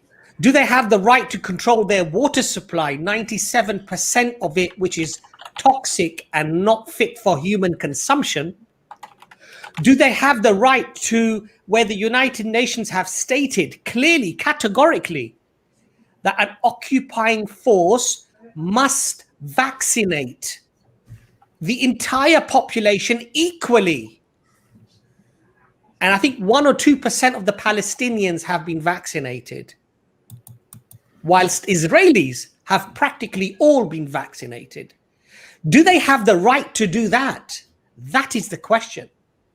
This is not about a Jewish question. This is not about being anti-Jewish. This is about justice, fairness. This is about morality. This is about values that pretty much we all share unanimously. And this is what it's about fundamentally. Do I have the right to steal from a Jew? No. But the Jew does not have the right to steal from me either. It's about justice. It's about fairness. Now, at the time of the Prophet Muhammad, peace be upon him, a Jew and a Muslim came to the Prophet Muhammad, peace be upon him, because they had a disagreement in relation to a financial matter. The Prophet Muhammad, peace be upon him, ruled for the Jew. He said he is right after hearing their testimony. He said he is right, you are wrong, give him what he is owed. Because in Islam, we have a verse in the Quran, Allah says, O ye who believe, stand up as witnesses for God in justice for God, even if it be against yourselves, against your parents or against your kin, whether one is rich or poor. Those are the ideals that we live by. And wallahi, Allah is my witness. If I see a Muslim treating a Jew unjustly, I will step in there and I will stop it. I will not tolerate that, because my religion explicitly tells me that I should not tolerate that. But equally, if I see my Jewish brother or my Muslim brother persecuting the other, I will equally stand up for the victim there. Because this is what it means to have justice. This is what is fairness. I mean, we don't see the religion. We don't see the nationality. We see an injustice being done and we speak out against that injustice. This is what it's about. I think the gaslighting has been very effective because for some time, so in the build up to like the current conflict, we were seeing sort of more and more sort of trickling out of news from the region talking about land grabs and a sort of a conflict sort of like brewing there. And I was deeply concerned about this. I could kind of see that there was going to be this like new wave of violence in the region. But then I was like, well, maybe I am anti-Semitic, for as they say a lot, and they say you're obsessing over it, and this comes from Blairites, Tories. They'll all say you're obsessing over Israel and Palestine. You don't speak about what's the island that's occupied in the Med? Cyprus, is it the one that's occupied by the Turks? You don't talk about that.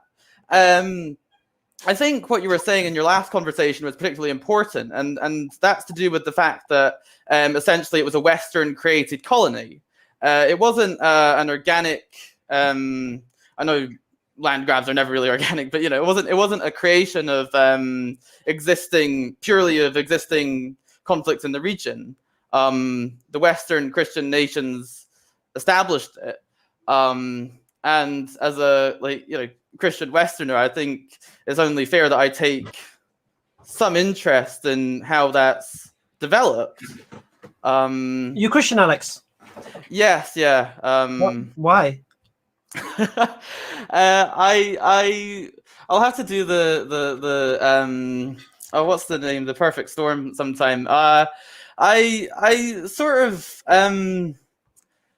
it's a long process. I was raised Christian. I drifted away for a while, did a bit of scripture union at school, drifted away again. And now I'm in third year of college. I've gone back again. Why? I'll ask again, why? I just there's a soundness in the doctrine. I think there's a which part of the doctrine makes sense to you? Well, particularly Pauline doctrine, how he sort of describes the sort of the creation of the universe and the fall of man, then the fact that the creation of the law was created. Say that again. Say again.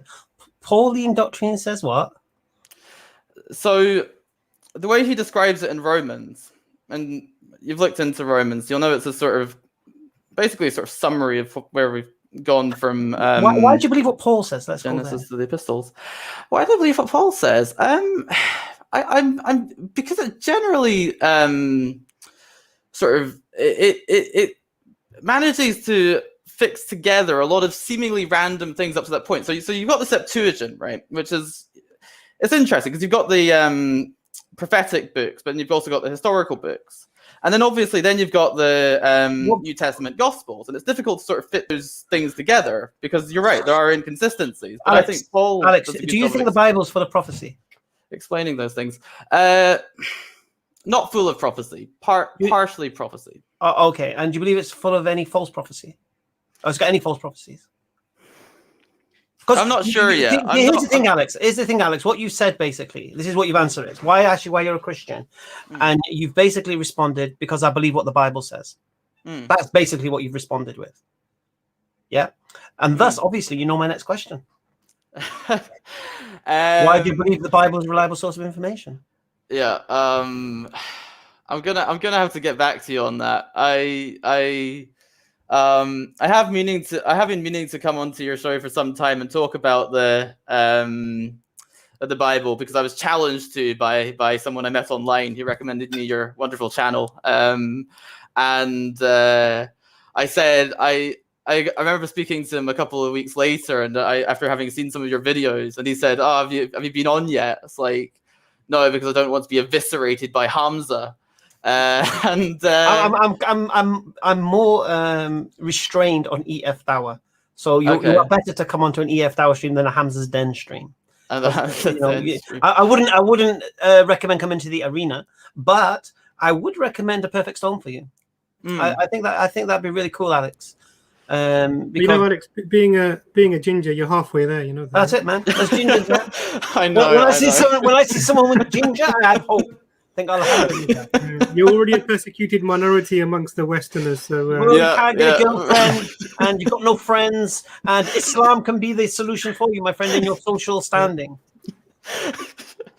Yeah. I know. I remember when I was speaking to my family about Islam and stuff. It's like, yeah, we can see you that way.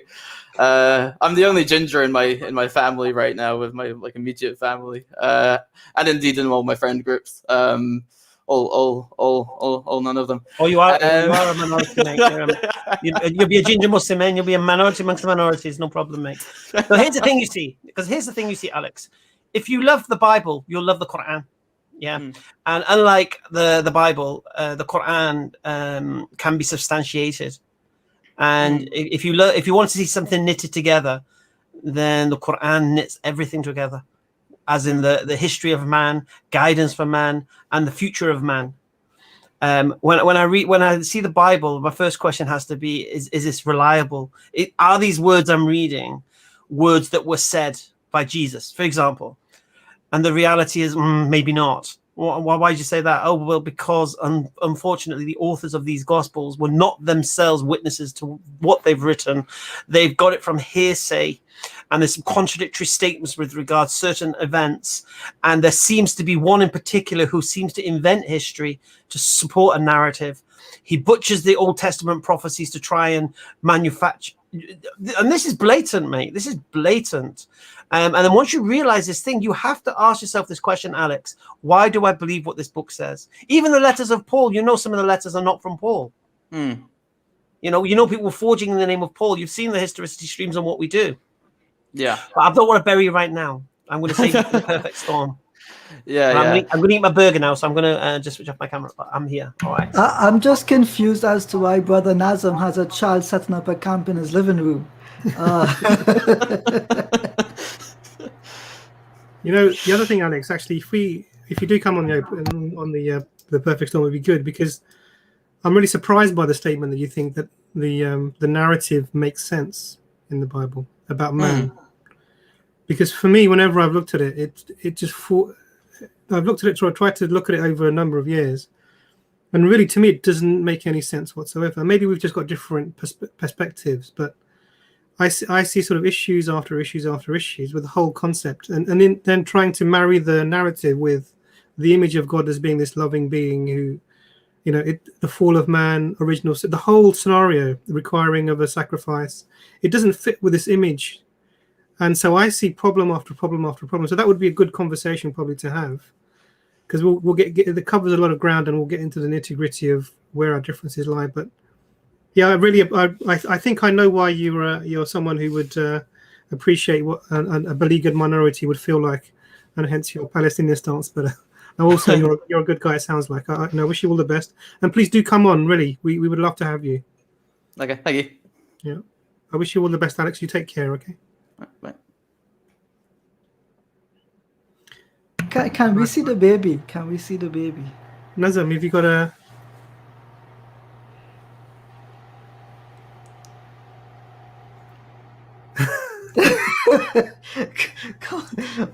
Why is he frozen again? I just want to see the baby. Shall we get Rob on in the meantime, because he's come back on again? Baby first. Let's get the baby first. Oh my God, he's still echoing. Hello, Rob. Yeah, can you hear me okay? Yes, we can. Good. Okay. Could I ask Rob, just before you start. Go ahead. The problem is not us hearing you.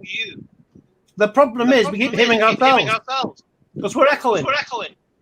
I mean, I've tried to fix it this side, Hamza. You must have another application open. What are You you must have hearing, YouTube Abbas? open or something. Plug your headphones in. Oh, plug your headphones in. Something's echoing. I've got the headphones. So I can't understand what would be echoing. No, Rob, you might have your speakers on your laptop or your computer as well. So the sound is reverberating back into the stream. Is that better at all? Well, when we speak, look, I'll tell you what we'll do, Rob. Ask your question. I'll have to mute you while we're talking, otherwise it'll keep echoing. So just ask your question. Okay, is that better at all? Just ask your question, Rob. Okay. What was I going to say? Yeah, I want to basically be able to talk without Darren cutting me off and running off. So hopefully that'll work tonight. Rob, if you got a question, ask it. Otherwise, don't be bothered. Yeah. Sorry, I kicked him. I can't be bothered taking that, mate. Yeah, it's rubbish. I mean, if you got a question to ask, just ask the question, isn't it?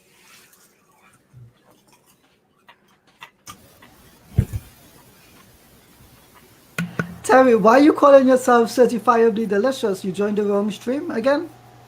I heard Hamza was the lion, but it's I don't know if he's really a lion, but yeah, depends who you have in front of you. But how has the fasting been for you guys? Wonderful. Wonderful. What's your question, brother? I wanted to talk about what the stream is about, Palestine, because this is what the issue is all about. But before I do that, I just like to bring some clarity, because a lot of things were said.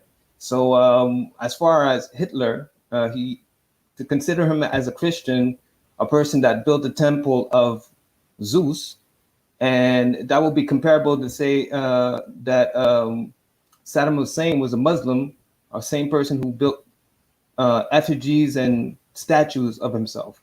So we can't really call Hitler a Christian if he's not adhering to the principles and the commands of Jesus Christ. So I just like to make sure when you're providing information, please, let's not be desperate in providing false information, because that's really. Have you been listening to the stream? Have you been listening to the stream?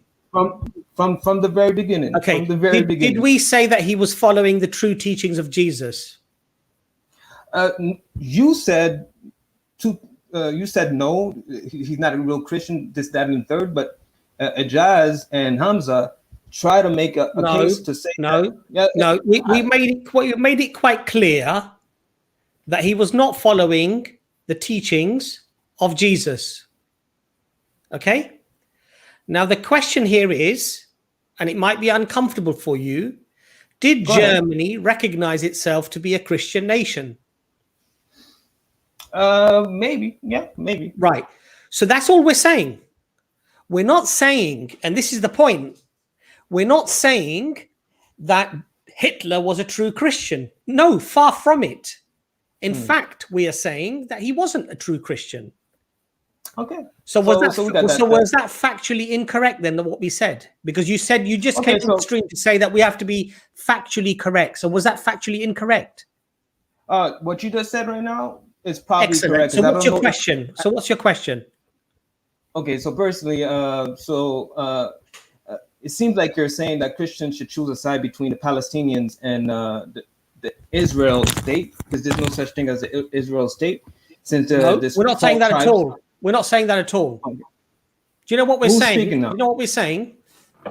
Go ahead. We're saying that the Christians should stand up for the very people that Jesus, peace be upon him, would have stood up for as well had he been alive today. How do you know that, my friend, are the victims of persecution, the victims of slaughter, the victims whose human rights have been torn away, and the victims who've lost their homes and their land to a nation or people who have been established by European powers. So we're saying that's what the Christians should be doing today. They should be siding with the victim, not the perpetrators of the crime. Very interesting. What do you think about me? I believe that both sides are under the rebuke of God, because when I consider the fact that the Temple Mount I think we've lost him. Brother Imran, we haven't had much of a chance, sorry, and nor has Nazam and Ijaz. I'm really sorry today, actually, because I'm not normally so, let's say, passionate about the subject. But sorry, brothers, if one of you want to come in there, because, you know, otherwise it'll be just me and Hamza hogging all the time.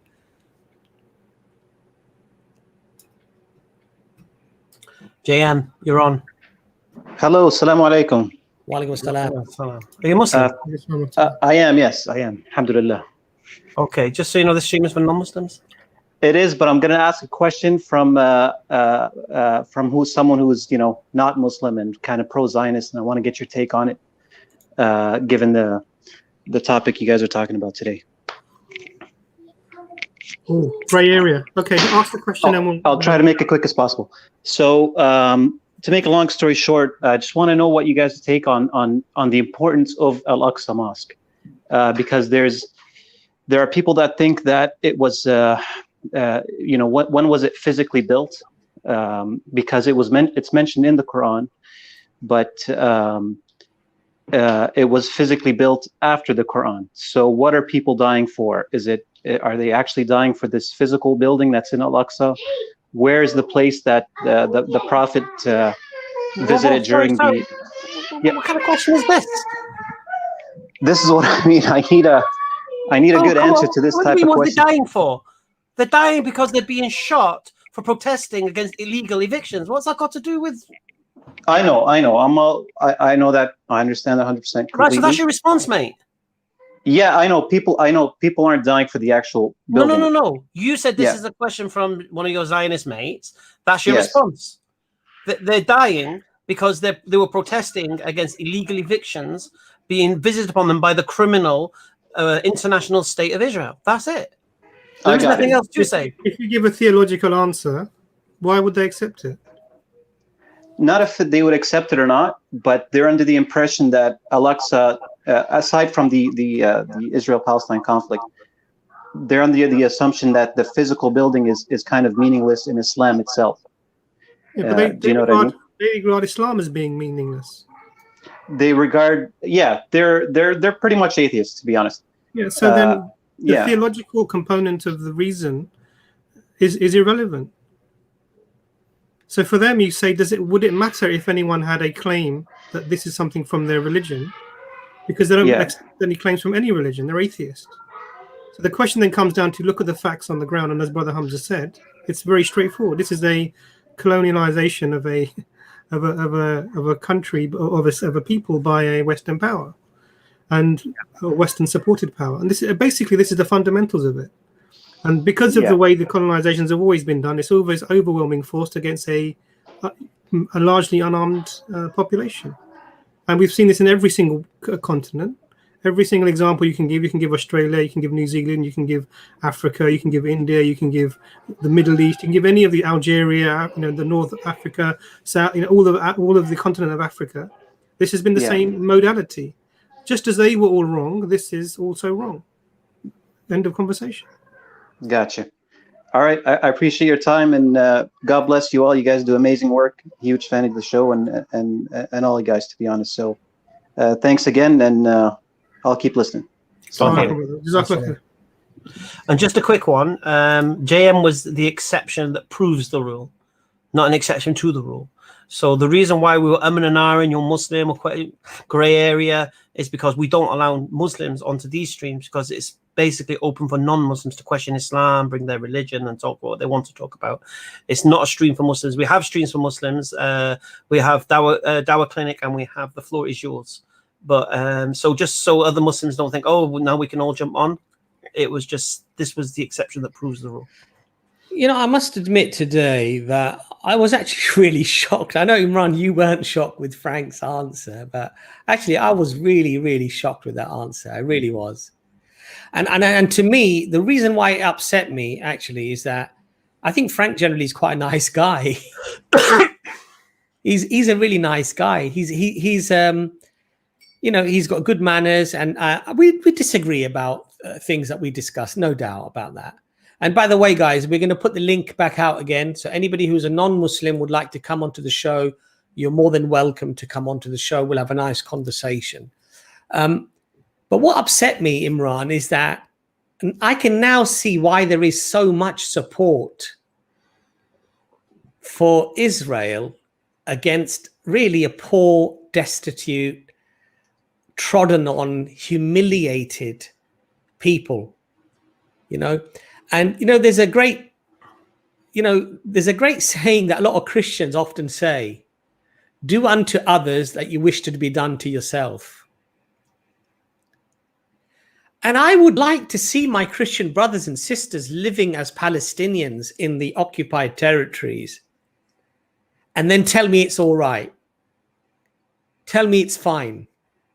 Tell me somehow how the Bible says, you know what, this is okay. We can endure this. And you know, the other thing, the irony of this is that there are Christian Palestinians, many of them, who are also being persecuted. And they just turn a blind eye to it. But they're the wrong color of us. Well, clearly, subhanallah, they just turn as if they don't even exist. Well, let's be honest. The Bosnians were the right color, and they still suffered, and no one cared about them either. Yeah. So I wouldn't think this is not a. I don't think it's a race thing. It's a religion thing. Mm. It's a political thing. In my mind, it's political primarily as opposed to religious. Can I just point out something before we let Terry continue? By the way, your name certified to be delicious is cracking me up, and I don't know why you got that name. But in any case, throughout the entire conflict, I've been messaging my Jewish friends, I've been messaging my Palestinian friends that I know that are there in the territories. And I've had conversations with them both. I've spoken to rabbis, I've spoken to imams, I've spoken to Palestinian Christians as well. And they all seem to agree on something. We want the injustice to stop collectively. Every party there feels as if they have been wronged. But I would agree, however, that there is no immediate political solution because of the laws passed by the Israeli Knesset in particular. That is the primary problem. I want people to remember that Israel before 2018 was not an ethno-state. You can be Arab and you can be a full citizen. You can be Christian and be a full citizen, an atheist and a full citizen. But by becoming a Jewish ethno-state, it's just exacerbated problems which were already bubbling up under the surface, right? I'm sure all of us here have, Christian, colleagues and Jewish colleagues. Just to be clear, Brother Abbas, as you said earlier, we're not here to hate on Jews, right? That's not the purpose of this stream. We simply want justice for our Palestinian brothers and sisters. Quite simply, yeah? Absolutely. Yeah. All right. So, Terry, I didn't get to hear what you were saying earlier, but go ahead. You can unmute yourself. Yeah. Unmute. Yeah. You can unmute yourself. Oh, he's gone back off again. No, exactly, Ijaz. The thing here is, the truth, I think, is so clear that people who try to defend what Israel are doing. I mean, I made a call the other day. Some of you might have heard it, and I spoke to the ambassador of Israel on LBC radio. Wow. And I simply asked the question. I said, when Human Rights Watch, Amnesty International, B'Tselem, and the United Nations, and pretty much most countries around the world regard what Israel does to the Palestinians as war crimes, are they all wrong? Simple question. Now, she's the ambassador of Israel. You'd expect her to be able to answer that question. But she didn't answer it. She just went and spoke about something completely else. Did it contain the word Hamas? Yeah, well, it was, if rockets were firing into your country, you have a right. So the fundamental core question that I asked, you see, it can't be answered, because if you say that they're all wrong and only Israel is right, then it sounds absurd, even to, I would hope so, the hardened supporter of Israel. That would sound quite absurd, that the whole world is wrong, but Israel by itself is right. Could you repeat the question, Abbas, please? Yeah, so I simply said, Human Rights Watch, Amnesty International, B'Tselem, which is a Jewish organization, the United Nations, and pretty much the global consensus is that Israel repeatedly commits war crimes against the Palestinian people. I simply said, are they wrong? Are they all wrong? And she couldn't answer the question. Now, the question here is, why could she not answer the question? Because to argue that they're all wrong would be absurd. You'd have to be a nutcase to say that. And to say that they're all right means that you would have to admit to the reality, which is that these are war crimes. Do you know how many United Nations resolutions that Israel have broken? 65. 65. Iraq was invaded for a material breach of a resolution. Israel just ignores 65. And you know what, Hamza? The interesting thing there is that that resolution stipulated that you could not go to war unless you came back to the United Nations and they sanctioned the war. And this is why Tony Blair and Bush at the time were eagerly trying to persuade the United Nations to vote to allow them to go to war. And the United Nations refused. And so this is where the debacle started, that they still went to war despite not having an explicit, and going against the United Nations resolution. The Attorney General in England ruled that the war is illegal the first time. And then the British government told him to revise his opinion. And on the second attempt, miraculously, he said, oh, actually, it is legal because of this, that, and the other. This is the sort of nonsense. Would you like to hear the first resolution? Please go ahead. This is 1948. Yeah. So how long have they been breaking this resolution for now? You're going to laugh when I say this. Resolution 194 establishes conciliation, commission, protection of free access to Jerusalem and other holy places. Resolves that the refugees wishing to return to their homes and live at peace with their neighbors should be permitted to do so at the earliest practical date, and that compensation should be paid for the property of those choosing not to return, and for loss or damage to property which under principles of international law or in equity should be made good by the governments or authorities responsible. That just kicks you off. No right to return to the Palestinians. Could I add something here? Because, I've had conversations with Jews on these resolutions, Israelis in particular. And I think that there is something that we need to acknowledge, which I think people may be uncomfortable acknowledging. But the UN is not a law-making body, right? They are a political body for all intents and purposes. And so, for example, if the UN cannot create a law such that it overrides, British common law, or whatever the case may be, rather the perception is that the UN is meant to be a collaborative body that is meant to demonstrate the will of the International Alliance of Nations, right? So it's what our partners and allies and what states themselves consider to be as representative of being right or wrong. But the UN in and of itself cannot make a law to compel or permit war, but rather they can say the International Alliance of Nations has agreed that such an action is legal or is permitted or is reasonable, but they can't make laws in and of themselves. So the typical argument from our Israelis basically is that we aren't breaking international law because the UN is not a lawmaking body. However, you do have the UNHCR, which is the UN human, what do you call it again? Human, what is HCR?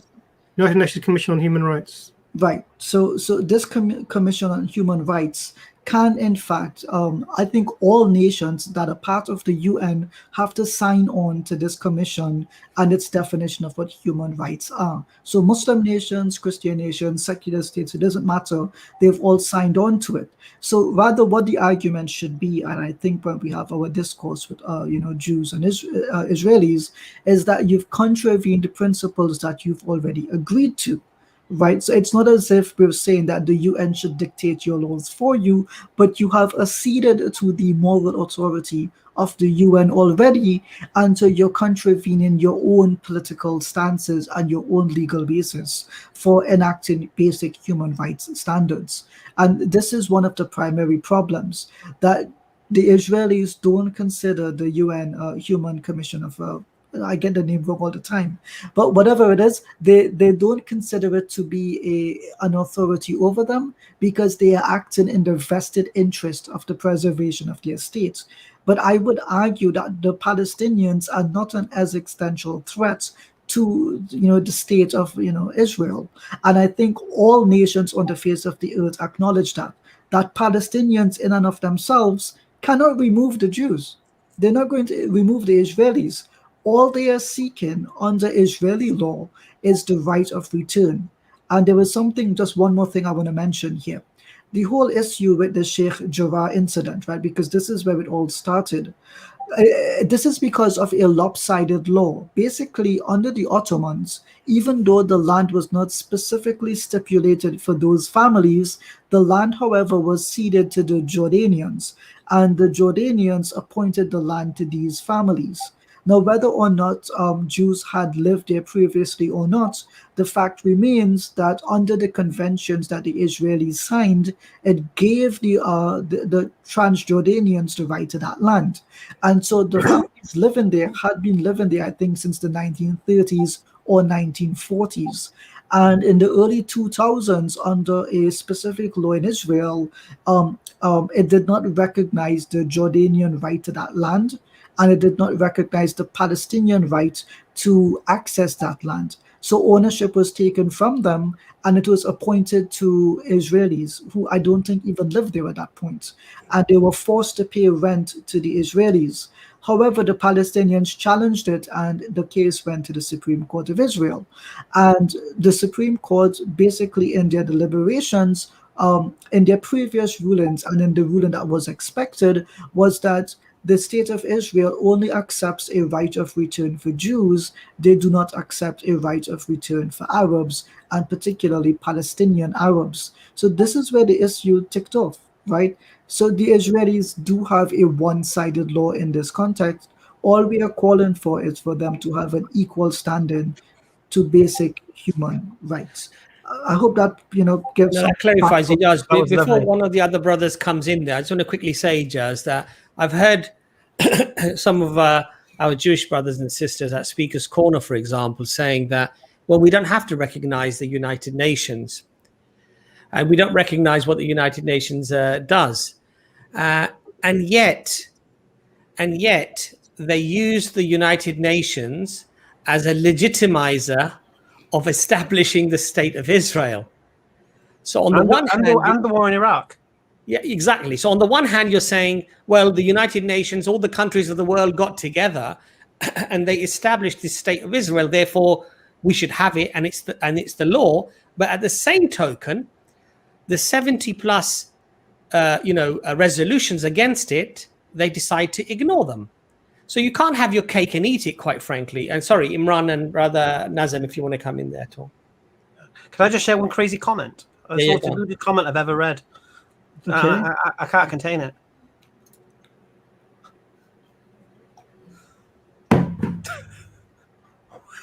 What is this? Well, this person hasn't read the Bible, because in Zechariah 14, Egypt is not destroyed and Egypt is a Muslim country. Rather, it says that the Egyptians will recognize Yahweh as the one true God, and that we will be forced basically to come and partake in worship in Jerusalem. So you got to read your own Bible. That's the problem. People that make these claims. And isn't Yahweh the God of Abraham? Yeah, pretty much. Yeah, Al-Hayy. And aren't the Muslim brothers in Masjid al-Aqsa worshipping the God of Abraham? I believe so. Right. So okay. What's his point again? All right. Jewish pride. This sounds good. But which way is this going to go? Hello. Hello. Hi. Hello there. So, I have a question regarding your guys' rhetoric or sentiment towards like Jewish people. Jewish people. Whoa. We haven't made any sentiment against Jewish people, mate. Well, we literally just distinguish between politics and theology. and we said we were speaking on the political aspect of it. So please don't misrepresent our words. Thank you. Please continue. Well, it's not your words per se. I mean the words of like the Muslim community. Whoa! Stop you again. Please don't come on here with some strawman argument that we've not said. Respond to what we've said. Yeah, I don't care what a million other people say. We represent our own views. So challenge us on our beliefs, our statements, our views, not what some bloke living 5,000 miles away says when he's angry on the internet, okay? Well, so do you care about the Quran? The Quran says? Why don't you ask your question? Just Jewish make your Pride? point. Just make your point. So is there a problem with Jewish people? No. Are Jews not evil? No. No. No. There's nothing in Muslim ideology say this. No. The Quran rebukes Jews who had, people from the nation of Bani Israel that had disobeyed God, in the same way that in the Torah you find that God rebukes Jews who had gone astray. This does not mean it's a false generalization and it applies to all of them. So please try to be consistent in your statements. And if you look at the words of Rabbi, is it Travia? Sorry, I always say his name wrong. Travia Singer. Yeah, Travia Singer. He basically said that he's got no problem with those verses because he says any Jew that disobeys God or leaves the laws and doesn't follow the laws is condemned by God. So this is a rabbi agreeing that the distinction that the Quran makes and Islam makes is those people who don't follow the law and they are obstinate to the teachings you know what's amazing? of God. You know what's amazing about? Sorry to interrupt. When I was reading the Quran, Allah speaks about the Bani Israel and how they divided and how they disputed amongst themselves, and Allah will settle their dispute. Yeah. Allah doesn't condemn the Bani Israel. No. So I think you've got misinformation, my friend. So do you want to ask your question or do you want to ask another question, Jewish? It's not going very well so far. Do you know where you are? Is this Adam? Is this Adam? No, I don't know. No. Okay, Jewish Pride, do you want to ask your another question? What is self-defense? What's that? What's so wrong about self-defense? What? What is wrong with the Jews just having self-defense? What's wrong with the Palestinians? Sorry, 1 second. So are you saying that people have the right of self-defense, yeah? So what's wrong with the Palestinian self-defense? Well, the Jews are being attacked by the rockets. Whoa. The Palestinians are being attacked in their place of worship. In retaliation. For what? Retaliation to what? Just the culture of rockets and... No, there's no rockets. Why did... let's take it back a step. Why were the people protesting at Masjid al-Aqsa? What was the protest about? I can't speak on behalf of them, but... Well, you can. They told you what they were protesting. What were they protesting? What were they protesting? Well, they were protesting the radicalism. No. What were the Muslims in Temple Mount, in the marketplaces, what were they protesting against? Their occupation. No, they were protesting about illegal evictions in East Jerusalem, where Jews were coming taking their houses from them. Where settlers were saying, if I don't take your house, the next person will take it, so I might as well take it. You think that's fair? Do you think that's fair? No. Right, so you think that's wrong? Yes. So if someone came to do that to you, what would you do? Defend my house. You'd protest, wouldn't you? But what about the legal eviction? One second. You'd protest, wouldn't you? How about if it was a legal eviction? Well, you'd protest, wouldn't you? And you'd get your neighbors to support you, wouldn't you? Unless it was legal. It's illegal, though, isn't it? Is it? Is East Jerusalem okay? Is East Jerusalem occupied? Yes. According to international law, can you evict people in occupied territory? No. Right. So it's illegal then, isn't it? Yes. Right. So it's an illegal eviction going on, and the people are protesting against it. So you're now part of this illegal eviction, and then the police come and start shooting you and throwing grenades at your women and children in a marketplace. How would you respond? You'd have to fight to your death.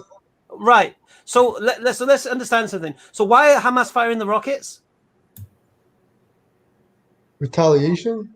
Retaliation for what? for the Jews' illegal evictions? No, for the killing in the marketplaces, for the attacks of the Masjid al-Aqsa, the people praying, the worshippers, yeah, with impunity. Forget everything else Israel have done, just this particular point. And what did you say? People have the right to defend themselves? Right. Right. So we're following the line of logic here now.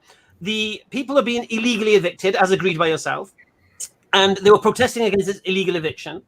And for that, they were attacked, and so they have the right to defend themselves, yes? Correct. So what's the problem?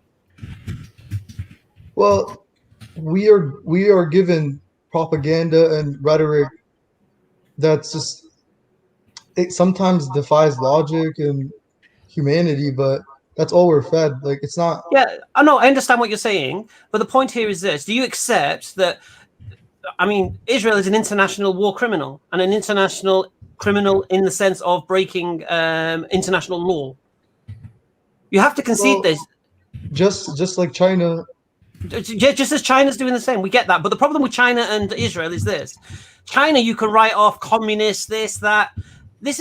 Israel is a Western-supported democracy that plays in the World Cup and all this stuff and the Eurovision Song Contest and has support of one of the most powerful armies in the world in America and gets billions in military aid, and yet it's an international criminal. Now, any right-minded person would think, wait a minute, what's going on here? Are we on the right side here? These guys are international criminals breaking international law, and we think they're the good guys? Well, what can like normal Jews like me do though? No. Look, you're a Jew. We have no issue with Jews. We have issue with Zionism. If you're Jewish, you should say, not in my name. You should do what the hardcore Stamford Hill Jews are doing. They're saying free Palestine. You know, this is not a Jewish thing. This isn't a theological thing. This is a political thing. And as a Jew, you know, no one's asking you to condemn either. But the point here is this: don't support. Well, it's just because my parents, my relatives. I understand. So how do I find the truth then? If you're telling me this is not the truth, what I'm being fed, how do I look for the truth? Well, everything I've just said to you is true. And the way you do that is just say, look into the illegal evictions. And look, like I say, East Jerusalem is under occupation. And there are rules of war law, international law, that you cannot do to a occupied people. Yeah? You're prohibited from doing certain things, and evictions is one of them. Also, it's against international law to build settlements in the West Bank, which is continuing. So Israel, so look at the scenario, and this is where maybe this thing will open your eyes. Israel are openly breaking international law, and all the world remains silent whilst they do it. This is the problem we have. This is the injustice. This is a double standard, and people won't take it. And like I say, I'm not asking you just because you're Jewish, you have to condemn in the sense you should condemn any killing of innocent people, and as we Muslims would do the same. But the idea of not supporting it just because you're Jewish, because trust me, this is not a Jewish homeland. This is not a theological battle. This is not Jews v Muslims. Yeah, this is Zionism, and Zionists can be Christians, Hindus, atheists, Jews. Do you get me? Well, and just like Joe Biden said with the that. Yeah. What did Joe Biden say? He said he wished he was Jewish so he could be a Zionist, and his dad said you don't need to be a Jew to be a Zionist. And his Biden's like, oh really? All right. As if it's a proud moment in his life that he can finally take up the mantle of calling himself a Zionist, as if it's some proud thing. You know what I mean? Yeah, I'm not Adam, by the way. People keep spamming. I'm Adam. I don't know an Adam, but I'm being rebuked in the comments, so I think I'm misinformed about this stuff. I'm gonna have to learn. Which is fine. And and I apologize if I've been heavy on you. It's just that. Anyway, Hamza, I just wanted to say that Jewish Pride. What is your name, if you don't mind me asking? Is it fine if people don't like me in the comments? I don't know if I want to share that. Forget people. No. People don't. It's not people don't like me in the comments. It's just that we have one particular guy who comes on with all different personalities. Yeah. And people can be themselves misinformed, make false assumptions. So don't worry about that. Before we get the next guest on, Imran, Nazam, do you want to say anything, and then we can get the next guest on? I think my name is Abel. My name is Abel. Nice to meet you, Abel. Nice to meet you, Jewish Pride. Thank you for coming on. Just to let you know, Abel, the Quran does address people of Israel with honorific names. It refers to them as Ahl al-Kitab, or people of the book, and this is an honorific title. And also, you should see this conflict as a human conflict. Like, it's not a religious conflict, because you don't have to be Jew or Muslim in order to see whether something's right or wrong, or there's oppression. But you just need to be just see it as a humanitarian crisis that's currently happening, and we should be on the side of the oppressed, regardless of whether they're Muslim or Jew. Okay, thank you guys. I will go now, and I will try to learn as much as I can, because I am misinformed, it seems. Fantastic. Thank you. That's what we're here to do for you, my friend. Take care. Thank you. Bye-bye. I think one thing I just want to say to brothers and sisters in the comments is that, look, if somebody says they're not a particular person, let that be the case. Let's not bombard, because at the end of the day, just because you are suspicious about something doesn't make it true. And if it's not true, then you're sinning. So please don't do that. Let's get the next guest on. Brother Paul, welcome. Yes, hello. Hi there. Hi. Hi, Paul. What question would you like to ask us, Paul? I just had a question about Muhammad. Why did he go to the Jews and ask them to recognize him as a prophet? Because they were already monotheists to begin with. Yes, because Paul, all of the prophets did exactly the same thing. Didn't Jesus do the same? We're talking about Muhammad now. No, but didn't Jesus go and tell people he's a prophet, and when they were already monotheistic? Yeah, but that's in a different context. What's the difference? Because that's in the plan of salvation. No, forget the theology. What's the difference between a prophet going to monotheistic people telling them he's also a prophet? Why are you going on about Jesus now? I asked you a question about Muhammad. Because we're establishing a principle that, and we're going to expose your double standard. That's all. There are no double standards. Okay, so I'll ask again to you. Why did Jesus go telling monotheistic people he's a prophet? Because that was the plan of salvation that God had. He was fulfilling the plan of salvation. Now, as far as Muhammad is concerned, he just went to the Jews, and they were already monotheists. So the Jews are already monotheists when Jesus came. I don't see the difference. No need for them. There's no need for them. I don't see the difference. Paul, it's not just simply believing in there's one God, but it's also submitting to God's commandments and laws. So it wasn't a simple case of them, just because, as you know, in James it says even the devils or the demons believe that there's one God. But the point is that there's also submission as well. You have to submit to God's rules and commandments. Okay. You see, Paul, your question assumes that the actions of Prophet Muhammad, peace be upon him, were somehow unique, and that the other prophets that came before him did not do exactly the same. And this is Brother Hamza's point. Brother Hamza's point is that this was a consistent approach by all of the prophets of God, that since they were the prophets of the time, and since they were given scripture, some things that perhaps were forbidden before may be allowed, and certain things that may have been allowed may become prohibited. And so the prophets would go and they would tell everybody that I am the messenger of God, and this is the law of God, and this is the final, as the Prophet Muhammad, peace upon him, said, the final completion of God's laws and God's scripture in its final form, and it will be preserved till the day of judgment. Jesus did not make that claim. Can I just touch something on as well? Can I just attach something on as well? Sorry, Paul. Were the Jews of Arabia waiting for an Arabian prophet? I don't know what they were waiting for. Okay, so we know from testimonies from back in the day that the Jews of Yathrib used to say to the pagans that when our Arabian prophet comes, then we'll deal with you, effectively. So imagine this now. You have Jews that have moved to Yathrib awaiting an Arabian prophet, and an Arabian prophet comes. So of course he's going to tell these Jews, I'm the one you're waiting for. And they accept it. So why should they have accepted it? Because it didn't do anything to back up his claim that it was a prophet. Oh, well, this is a different story now. So are you claiming Muhammad wasn't a prophet? Well, I don't believe he was a prophet, no. Why not? Well, what qualifications did he have? Well, you're the one who's denied him being a prophet. So why are you denying he's a prophet? He claimed to be a prophet. So why are you denying it? Well, first of all, I would understand to change the law, you would have to do some kind of miracle to actually change the law. Why? In such a fundamental way. I mean, basically, he just went to the Jews and gave them no evidence.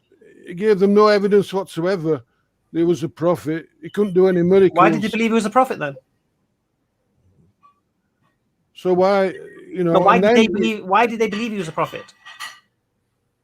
Well, I don't say that they did believe he was a prophet. Or they didn't believe it? No. So you're saying history's wrong then?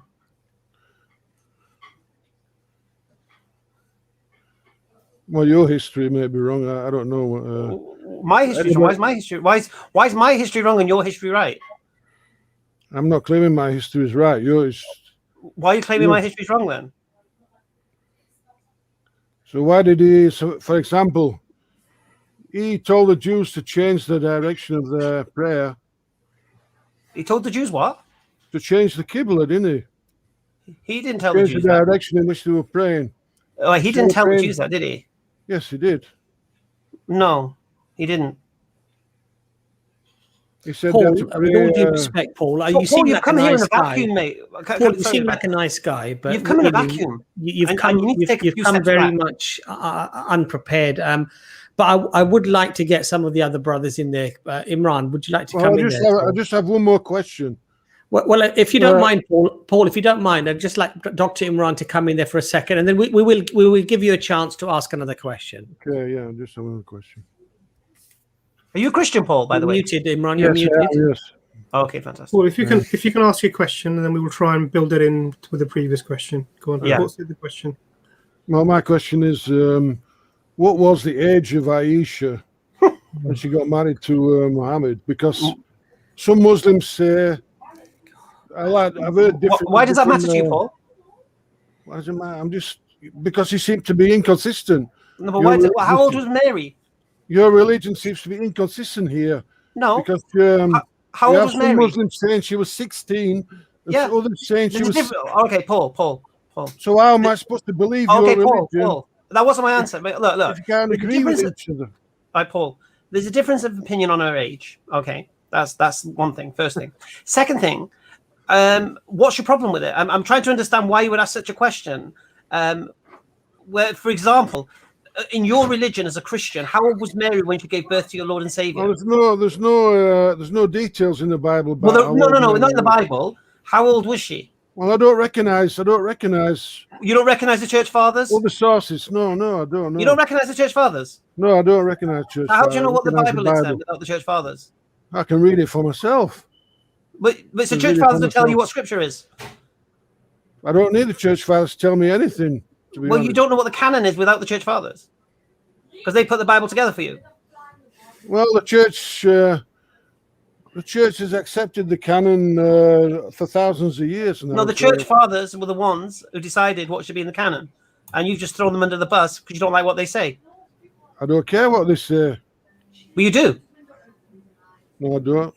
Then you shouldn't accept the Bible as reliable. Then you shouldn't accept the gospel writers who are the claim to be, because it's all the information from the church fathers. No, it's not. It is. It says so in my Bible. Paul, no disrespect, my friend. It's like kicking a puppy. Go on, Imran, please. Honestly. No, it's not. I mean, one of the things, Paul, I'd say to you, you're older than me. You know, I've got a respect for people older than me. Mm-hmm. And you seem like a guy who's interested in the question of God and salvation, which are important questions. Okay, and we're the same in the sense that we also, our concern is about how do we achieve paradise.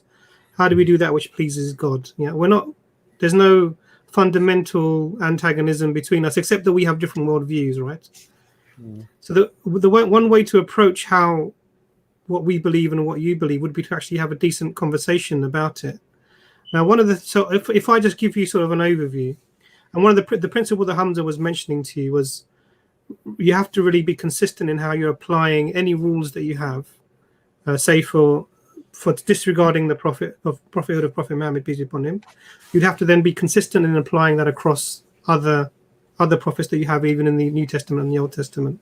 So for us, there are fundamental differences. And when we talk about Christianity, we tend to talk about the original sin, the fall of man. We talk about salvation.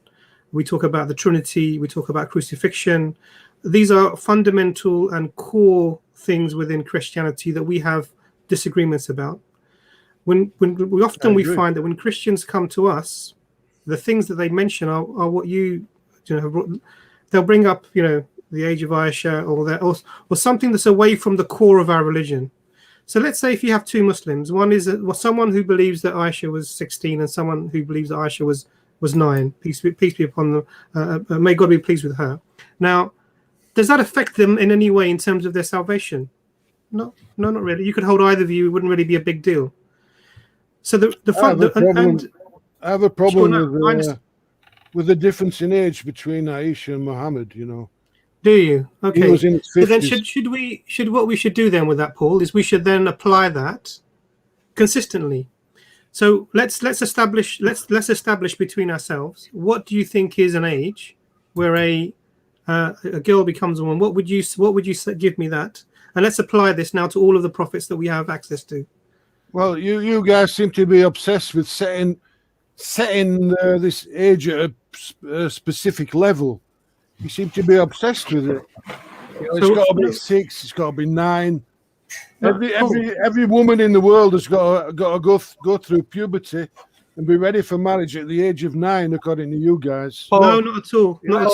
That's a load of nonsense. Paul, no disrespect, mate. You're talking nonsense. Because Islam doesn't teach this. Sure. So here's your problem. I'm going to explain your problem. I'm not the doctor here, but I'm going to diagnose your problem anyway. You have a caricature of Islam and what you think Islam is. And this is what you're arguing against. And we're sat here not recognizing this caricature that you've allowed yourself into being deceived and twisted into thinking is the reality. And this is the problem. And we don't recognize this thing. And you're arguing against this thing. And that's what we're looking at in amazement. The Quran does not say marry a 9-year-old. Standard. It says that a girl is ready for marriage at 9-year-old. No, it doesn't. No, it doesn't. Could you reference that for us, please? Where in the Quran does it say that? Because Aisha got married at 9 years old. Paul, where in the Quran does it say that? Well, Aisha wrote the hadith herself. Paul, where in the Quran does it say that? I know it don't say it in the Quran. So it's not in the Quran. I know it does not in the Quran. Well, what does it say in the Quran about most of your religion's not in the Quran. Most of it's in the hadith anyway. Paul, why do you come in to me with Paul, it's not in the Quran? What does the Quran say? What does the Quran say about the age of marriage? Well, don't tell me you're just a Quran only Muslim now. What does the Quran say about age of marriage? Quran only Muslim. Paul, what does the Quran say about age of marriage? It doesn't say anything as far as I know. So you don't know. So you're not just misinformed. I didn't find anything in the Quran about the age of marriage. No. You didn't? Have you read the Quran? Yeah, I've read it. All right, tell me one good thing it says in the Quran. I don't know. What do you mean by good? Something good, something virtuous in the Quran. Something that you've read. Something that I think, wow, is that really true? Well, no, I can't think of anything. You can't think of anything. You haven't read the Quran then, mate. Because I'll be honest with you, Paul.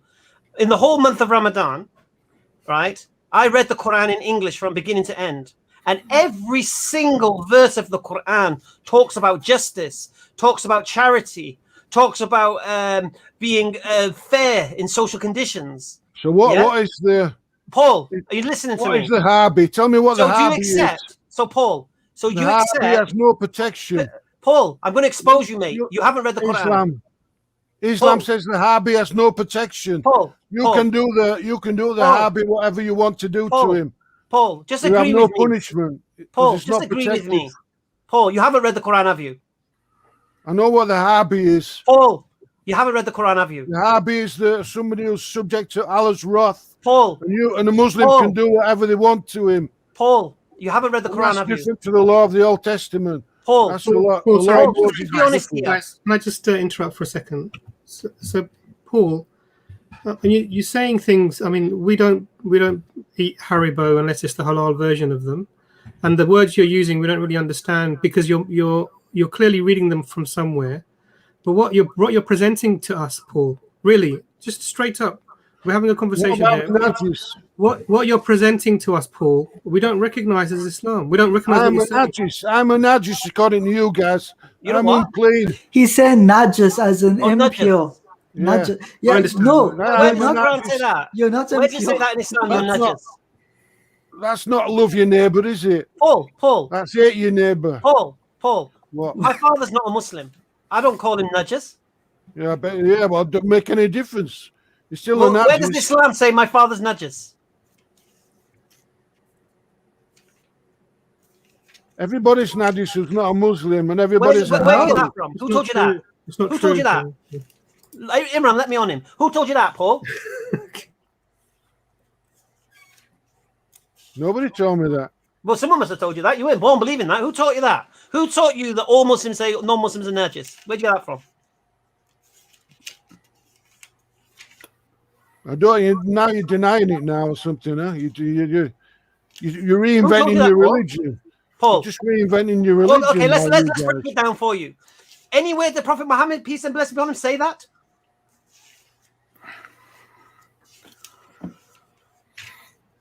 Paul, you know what it is, Paul. No, Abbas, no. No, that's fine. He's not going to be able to, Abbas, please. He's not going to be able to answer that because it doesn't exist. Did the Prophet Muhammad ﷺ say all non-Muslims are najis or not? If you don't know, then I don't mind you saying don't know. I don't know. Okay. Fantastic. Okay. Is it anywhere in the Quran that says non-Muslims are najis? I'm not an expert on your religion. But, Alhamdulillah. So here's the problem you've got now. You're not an expert on my religion, yet you're trying to preach and tell me what my religion teaches. That's the problem. You see the problem? Well, the word just doesn't come from nowhere, does it? It's like me. It's like nowhere, does it? It's like me going to teach philosophy to students, and I don't learn about philosophy.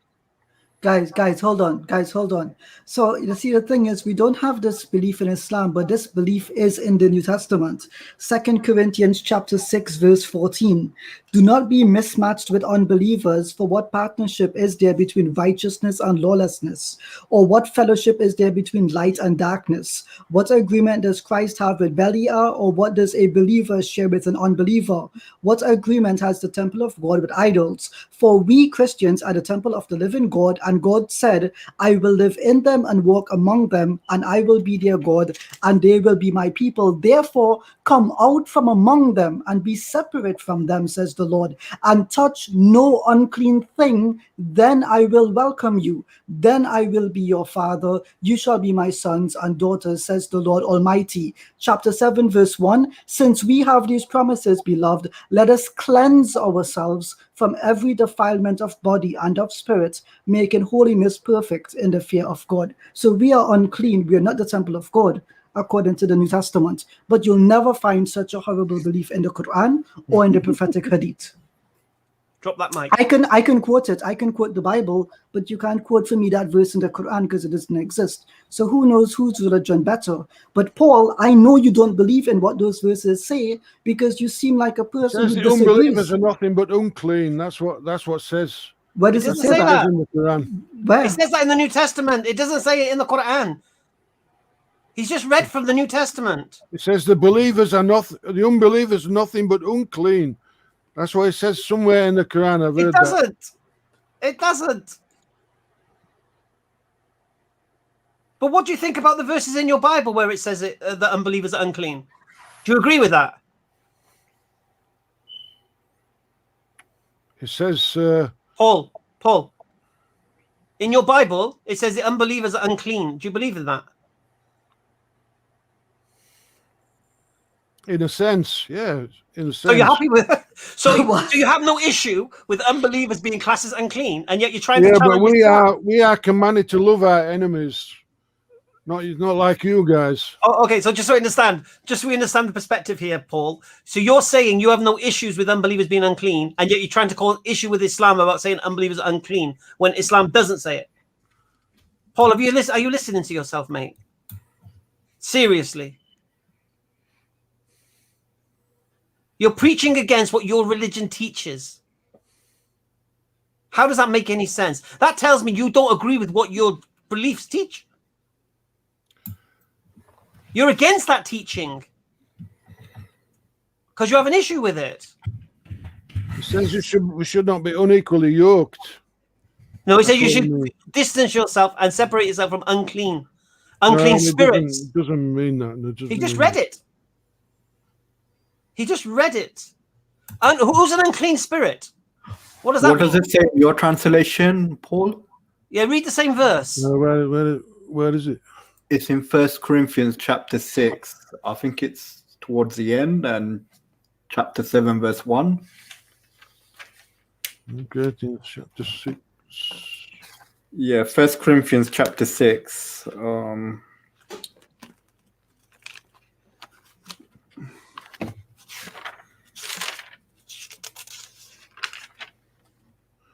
Okay, like verses 1 and forward.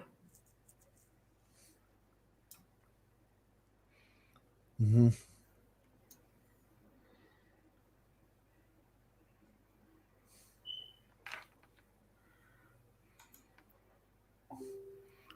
I don't really understand what you're trying to argue right now. Okay, here's the problem you've got, Paul. You said that in Islam it teaches the unbelievers are unclean. Yeah. Yet you don't know anywhere in Islam where it teaches it. You've just heard it somewhere, right? Yeah. And then it was presented to you that your own book that you believe is the word of God teaches that the unbelievers are unclean. And now you don't have a problem with but it. where does it teach that? In what context? What? Oh, so what now, passage? just Paul, just so I understand something now, when it comes to the Bible, context matters. But when you try to quote the Quran, you don't care about context. I'm just trying to see where it is. No, well, I'm just trying to see your double standard and see your principles are. You cannot, when the Bible is quoted, crave context. Yet when you come to the Quran, you ignore context. That's double standard, mate. That's hypocrisy. 2 Corinthians 6:14 to 7:1. I don't need to use Google. I read the Bible every day. 2 Corinthians. Chapter 6, verse 14 to 2 Corinthians chapter 7, verse 1. Take all the time in the exactly. world. It says, be ye not unequally yoked together with Keep reading. unbelievers. Keep reading. Yeah, don't skip any verses. Keep reading till 7:1. Don't read it silently. Read it out loud. You should be proud of those verses. Proud. Come on. I am proud. Then read them out loud for us. We all want to hear them. Be ye not unequally yoked together with unbelievers.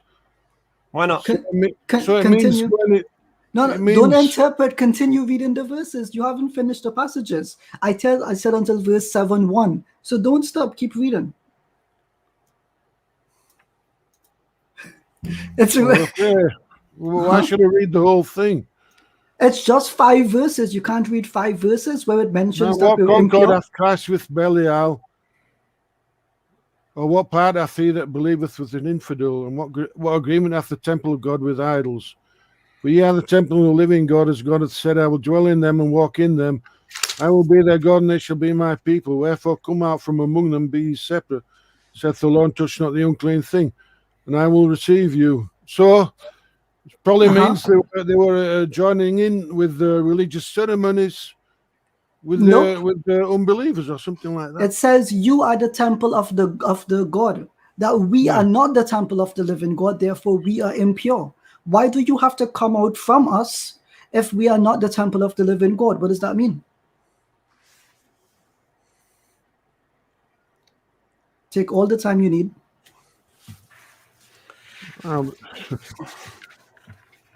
Yeah, my body is a temple, and the body is, because the spirit is dwelling within me. That's why. So is my body impure? Is it unclean? It's not a temple, no. So it's not clean. It's not sanctified for God to dwell within, so it's not clean. Is it clean? Is it clean or unclean? It's not sanctified for God to dwell within. Is that So clean it's or unclean? unclean in that sense, yeah. Oh, so it's Unclean. And what does it say about being among the unclean? What does it say? Go out and be what? Separate or join with them? It means you shouldn't be unequally yoked. So No.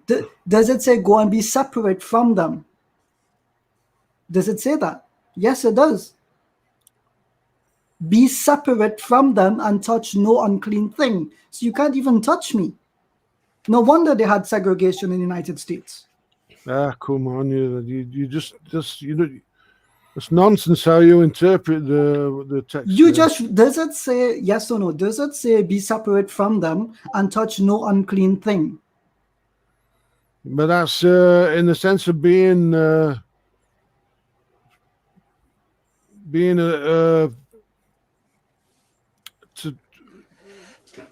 associated with them to compromise what you believe. That's Touching me is compromising. So if you touch me, you're compromising with your faith in Christ.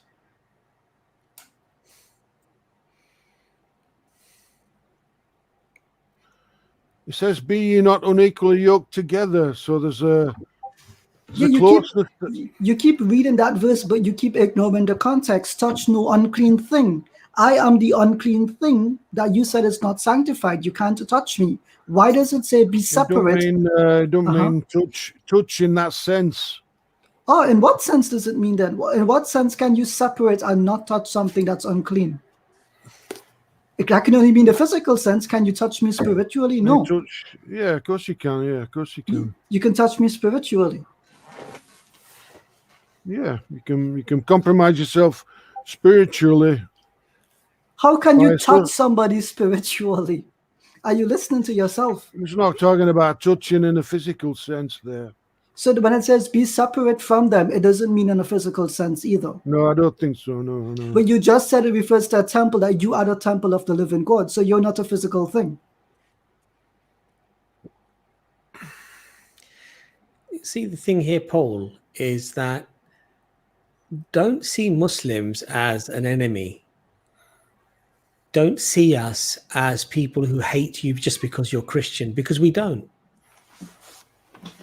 And you know, Paul, this is the problem, because unfortunately what's happened today is that this narrative that seems to be going out there, that just because we're Muslim, we hate all non-Muslims and we think you're all dirty and unclean.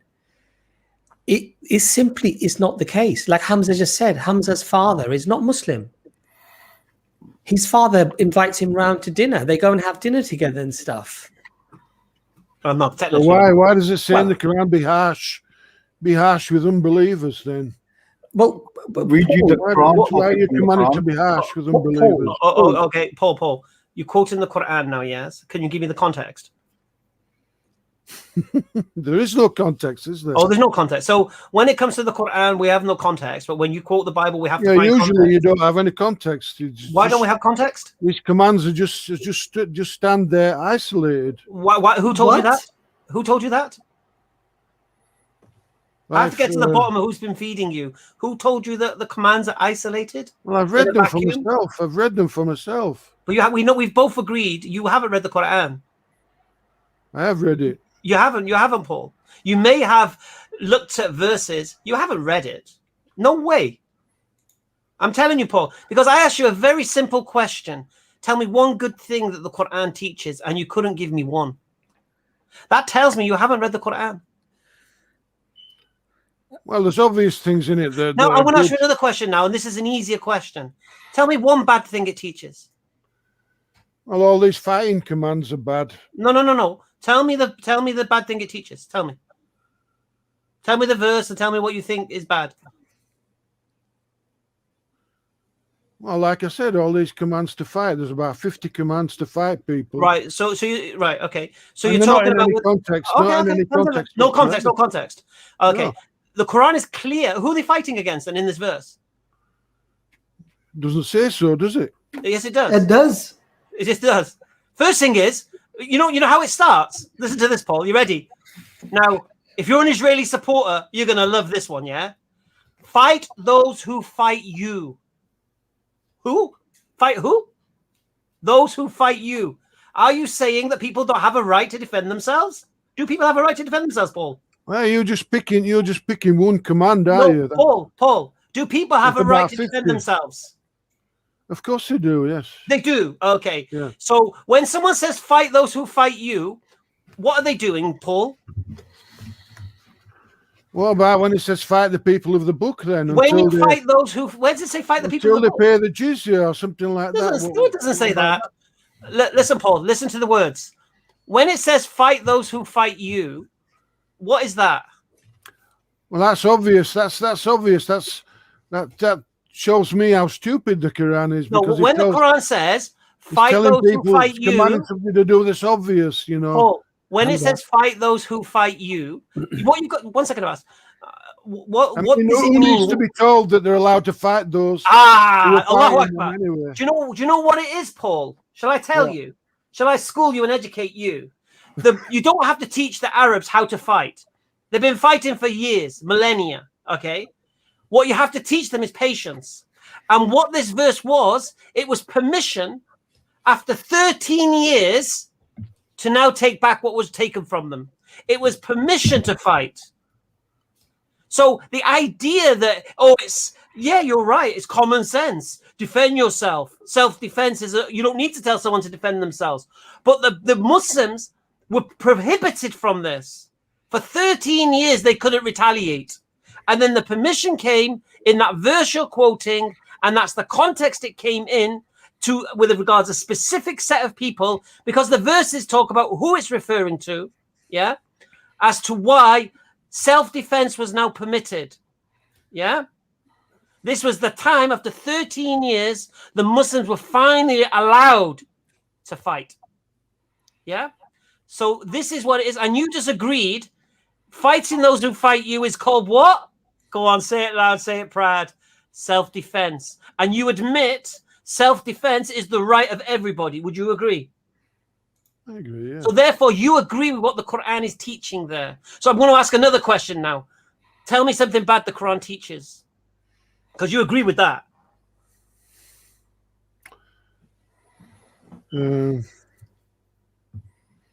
Well, about this sex slave thing, you know, that's a bad thing. What sex slave thing does it teach? It says that the married women are allowable, except are not allowable or something, except those that your right hands possess. So you can. Where do you get sex slave from? I'm basically confused. you can have intercourse with. Right. With so you're permitted. With a married woman only if she's your sex slave. No. First of all, what you've got to do, Paul, at this juncture is take your mind out the gutter. Yeah? You've got, honestly, this idea of Arabian Nights and all these sex slaves everywhere, you've got to take your mind out the gutter. Forget Games of Thrones, yeah? All right. So what we refer, who are these women initially? Who are they?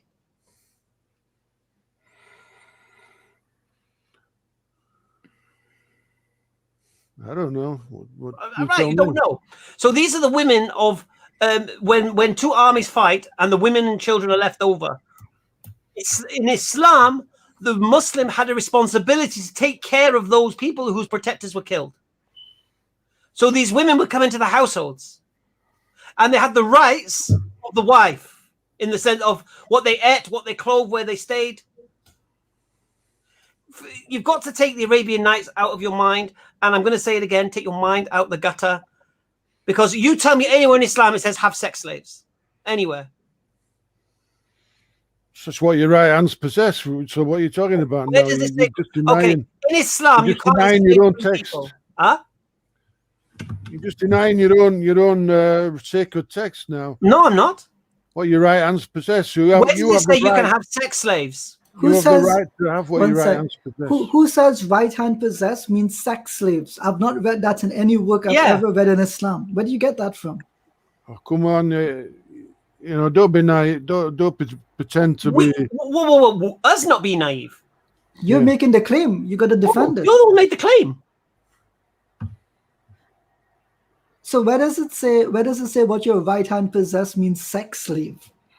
I'm curious. That phrase sex slave never occurs in the Quran, and to my knowledge never occurs in the Hadith literature. So you're using a term which is alien to, I mean, it might be not alien to historic Christianity, but in Islam it's alien to us. Darren, were people telling you that you get sex slaves when you join Islam? I don't think so. So Paul, where do you get this from? Show me a single translation.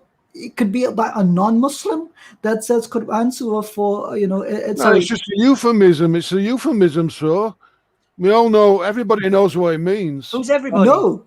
So all right, guys, one second. Paul, we've let you on for quite some time. One or two of the members haven't had much of a say, like Imran and Nazam. If you guys want to add anything, we've got at least another 4 guests waiting. 5 waiting. And I think we need to give somebody else a chance. So Imran, was there anything you wanted to add in there at all? It's my first time on here, and thank you for letting me on. You're welcome. I was going to say maybe Paul, we could have Imran's another gonna give you some session medicine. or a 1 second, separate Paul. session. You're going to get the medicine now. Go on, Imran. Okay. I hope that the brothers have demonstrated for you, Paul, that some of the things you think you know about Islam are probably inaccurate. And what we'd love to have you back on. Really, we would. Okay. I think it's been a good conversation because we've managed to deal with a few things, and it's important that we do that. So please come on again. We don't mind you bringing anything. You can bring anything you like. We'll go through it, and hopefully we can get to some idea. But the thing to understand is we are theists. We believe in God. We believe in Jesus, peace be upon him. We love him. You can't be a Muslim unless you believe in Jesus. This is one of the basic rules. We believe he was born of the Virgin Mary. We believe he raised the dead by God's permission. He healed the lepers and the blind by God's permission. We believe these things about him. He was one of the greatest human beings to ever walk on the earth. We don't have any ill regard towards you, or I have no ill regard for you guys. I love you guys. Good. Yeah. Good. Do you know why, Paul? Do you know why I'm a little bit tough on you, Paul? Yeah. Because you remind me of my dad.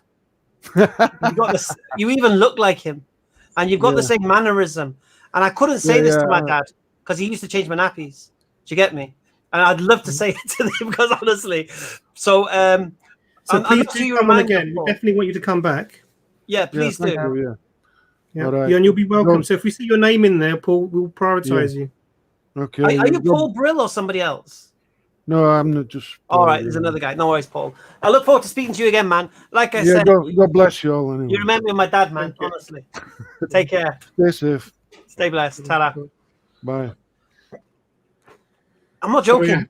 I'm not joking. You look like my dad. On that wound, bro. Wallahi, I'm like, this guy looks like Hamza, just older. Same facial structure, same nose. Same eyes as my dad. Honestly, I was like, I think you know what it is. I think Paul is probably a really lovely guy. He's probably a nice guy. Yeah. But the problem here is that when you think you're on the truth and you think everybody else is false, you can sometimes lose objectivity. And what ends up happening is you simply believe things because they help you to accept what you have is true and prove that everything else is false. And it's just feeding your predisposition. So if it says in Islam you're allowed sex slaves, yeah, that must be true because I don't like Islam. Or, in Islam you can marry, children because I don't like Islam, that must be true. And it simply isn't. And when people start bringing up, the age of Aisha, for example, in Jewish and Islamic religious structure, the age of puberty was always seen as adulthood. And this phenomena of 16 or 18 is a phenomena that has existed for less than 100 years in most countries. So Paul's great-great-grandfather or his great-great-grandmother may have been married at 10 or 11 years old. That's the reality. And the point here is that within Jewish and Islamic tradition and religion, puberty became the minimum age. Europe did not have a minimum age. You could be 6. Well, perspective, just a bit of perspective. In the 12th century in London, under Grecian law, you could marry a 6-year-old and consummate that marriage when she was 9. And that's 800 years ago. So now would you say, Hamza, therefore, you're an Englishman, right? Would you say, therefore, all of your ancestors are probably pedophiles? No, of course not. Because that's the ridiculous argument that you'd have to make. Well, here's the problem, you see. A pedophile has to have sex with prepubescent children. That's the whole child. And this is the problem in the whole scenario. A child is prepubescent, or, as they say, under the age. All right. So under what age? According to whom? So if a child is 9 years old in London in the 12th century, and she's reached her period at that time, there was no age of consent to marry it to. So puberty was, what was it? Grass on the wicket, it's time to play cricket type of thing. But look at the beautiful teachings. Don't finish that. Don't finish that. We're live. Don't finish that. Okay. Hamza, look at the beautiful teachings in Islam, because what Islam says is that she has to be physically ready, she has to be mentally ready, and it should be according to the social dynamics and the social customs in terms of what is acceptable, right? Subhanallah, right? In other words, in medieval Arabia, where the life expectancy might be 28 years old or 26 years old, where there are no schools, where you're working from the age of 7 or 8 years old, you're given responsibilities, you become a shepherd or you become whatever it might be. Within that context and that dimension, the social consensus of the time was that puberty is fine. Now, our social consensus today, based upon our social dynamics, our life expectancy, our education level, and all of the other social pressures that we have, we clearly recognize that in most countries around the world, that a 9 or 10-year-old can't get married. And that's the beautiful thing about Islam. In other words, where it is appropriate and sensible to marry very young, it might not be 1400 years later. And that's the beauty, that's the flexibility of Islam, that it allows people to implement the law, but at the same token, if she's not psychologically ready, physically ready, if she does not consent, you can't have marriage. And that's why today in most Muslim countries, the age of consent for consummating a marriage is 18. So it's a non-issue. Anyway, we've got Brother Ovadia Ben Avraham. This guy looks serious. Hello, brother. Shalom. Welcome to the stream, brother. All right. Shalom. Thanks for having me on your show. Actually, I'm Jewish, and I'm pro-Zionist. But I've listened to a lot of things you've said, and I find them quite interesting, to say the least. But I just want to ask a question. Prior to 1967, before the 6-Day War, the West Bank was under the control of Jordan as of then, and Gaza was under the control of the Egyptian government. So I want to ask a question. Would you consider the eastern part of Jerusalem and the West Bank as of that time as occupied territories? I mean, what would you actually say that Jordan having control of the West Bank at that time was actually an occupying force? Would you actually consider Jordan, let me just use your words, as an international criminal? Let me just put it that way. What would you say? All right, I'm going to let Ijaz answer, but I'm going to respond to that straw man. All right. I said, why did I say Israel was an international criminal? Because as an occupying force, they're breaking international law. Yeah. So to become an international criminal, you need to be an occupying force breaking international law. That's what makes you the criminal. Now, if you know of a law that Jordan broke internationally, I don't know. Do you know of one? Well, do you know any laws that No, Israel do you know of has any broken? laws? What Israel have broken? Collective punishment. Yeah. Simple, done. Yeah, collective punishment, illegal evictions. Refusal of right to return, that's another big one as well. Right. Prohibiting freedom of movement, prohibiting the Palestinians from access to their own fishing waters, prohibiting. Yep, I mean, we can go on and on. I mean, so let's just understand something of Avadia. I get Avadia, not getting off the hook, mate. I get the point. No. So we've established that Israel are international criminals. So now, what laws did Jordan break? Well, Jordan occupied. Well, you could say Jordan occupied Palestine. What laws did they break? What laws did they break? They occupied Palestine. That's it. They occupied Palestine. Look. That's not what break the law. You break the law whilst being an occupying force. So whilst you're occupying somewhere, I mean, even Ijaz is going to deal with this occupation flex. I'm allowing it just to see, because you try to equate it to what Israel is doing. So did the Jordanians oppress the Palestinian people? Did they implement some kind of apartheid system between Jordanians and Palestinians? Did they? Did they forcibly evict them from their homes? Educate me, man. Did they? Well, regarding forceful evictions, I believe we are all aware that the process is actually in court. All right. So we both no. Whether it's in court is irrelevant. Whether it's in court is irrelevant. Eastern Jerusalem is occupied territory. Therefore, you cannot evict people in occupied territory. That's international law. Well, so let's not be about the whole idea of this. Right. So let's go back to the main point. We were talking about Jordan. Do you know of any laws they broke? Well, I can't give you any off the top of my fantastic. Hat, but so it's a false dichotomy then, yeah. So please leave your logical fallacies at the door. Be much appreciated. Ijaz now deal with this idea: were Jordan occupying Palestine? Was Egypt occupying Palestine?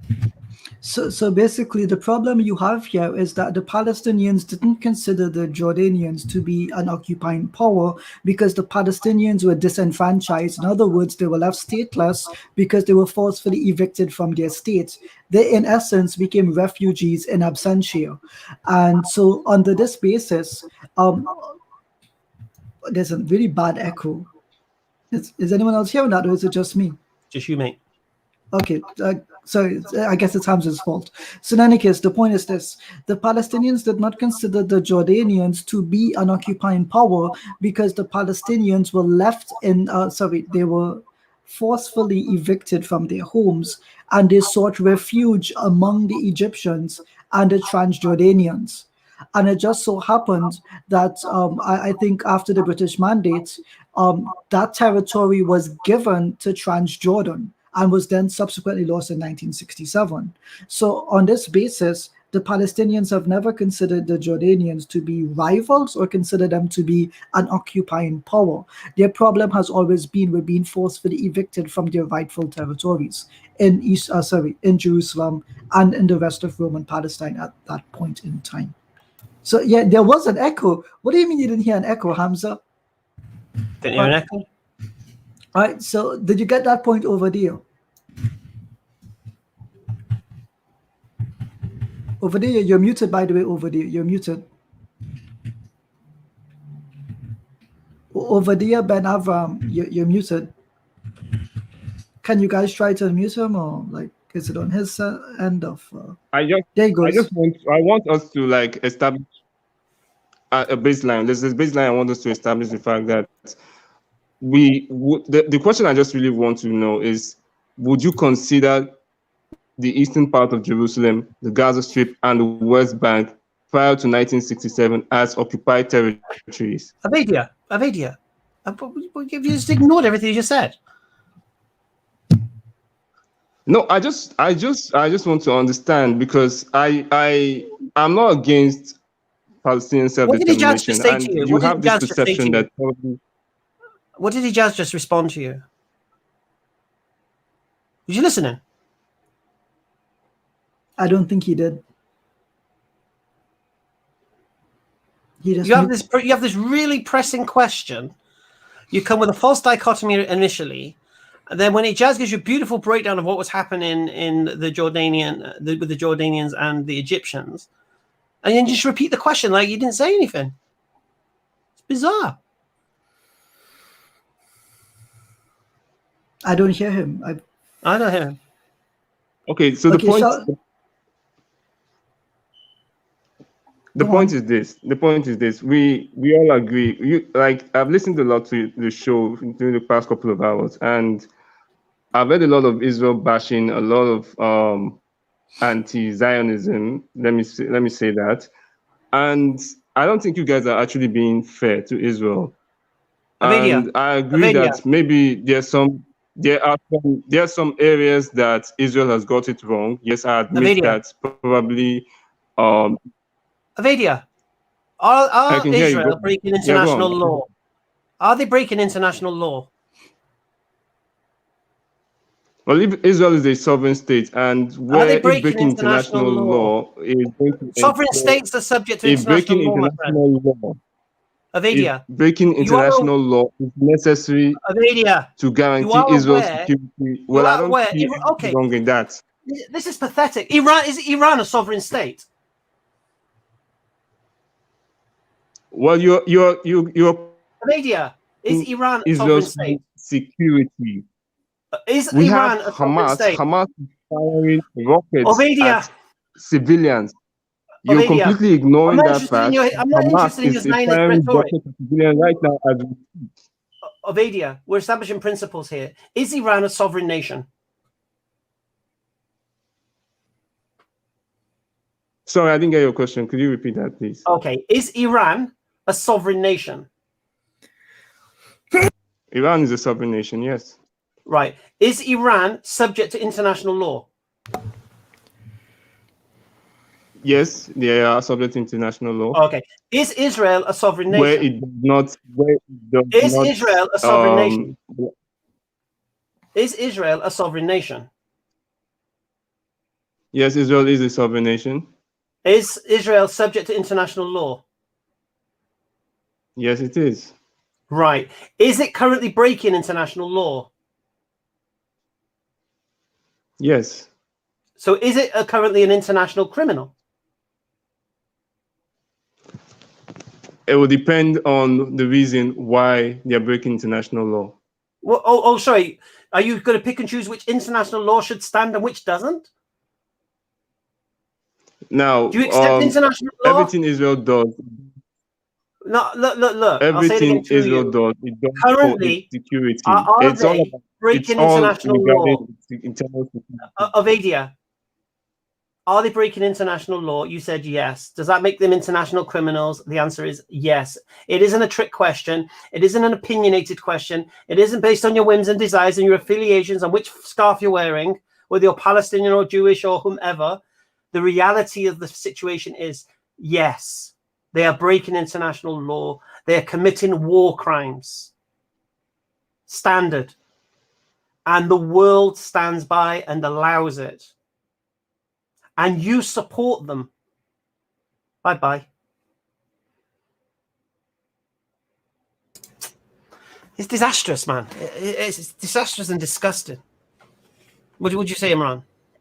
Yeah, I agree with you. And I think this is the problem. He was basically just trying to repeat what the news would repeat. And it's not going to stand really in terms of no one is taking this anymore. Essentially, the mainstream media is dying a death because people can see what's happening on the ground. Literally, the evidence is there before their eyes, and they're not going to buy this narrative anymore. And this is why, one of the panics that's happening within Israel at the moment is, particularly amongst those who are in power, is that their message that they have consistently spoon-fed the West is not going out as they previously liked, because there's too much alternative information available. But brothers, it's almost 1. I've got an early start tomorrow, so I'm going to love you and leave you guys. Assalamu alaikum, guys. Wish you all the best. Well, to be honest with you, looking at who's waiting, I think we should call it a night. Is it Dave's going to do my nutting. Terry's banging about there. Should we give Unite Africa a shot and then call it a day? That's probably Terry. I guarantee that's probably Terry. No, he's certainly delicious or whatever. He could have changed his name. Nah. All right, this is the last guest. Unite Africa. No, that's not correct. That's not correct. Okay. Make it count, man. What you got to say? Salam. What? Basically, it's too late. It's too late, guys. I think you guys are a bit tired. I'll let you go. Next time you come back, I will come back on. Make your point. Let me in. I think your argument's been destroyed. No. What's your argument, man? No. I didn't come here to. I didn't come here to argue with you guys. I know you guys are tired because you just come from Eid. There's so much happening. There's so much happening in the Palestine. You know, it's Sunday night. You guys have to rest. We come back next week, inshallah.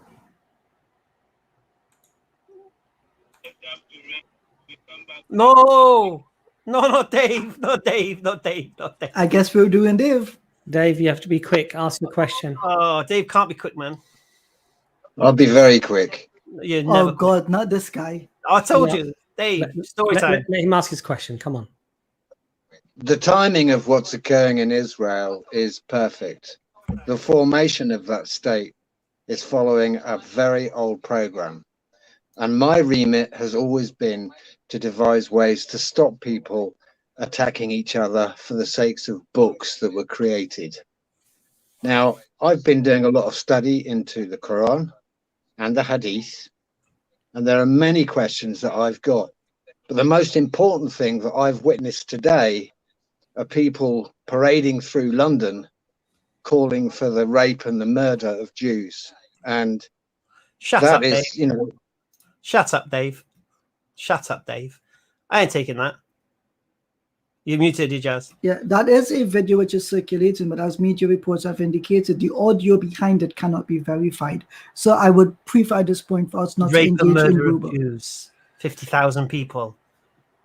You're gonna find one nutter in a crowd of 50,000. You know? Honestly, I'm not going to take that at this time. Sorry.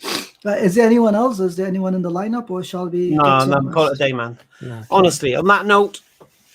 Yeah, I think the issue here is Dave's an intelligent guy, and yet even if there were people who were stupid enough in a crowd of thousands of people who said that, would it even be a point to make? Because the way he says it's all lined up now, things are perfect. Yeah.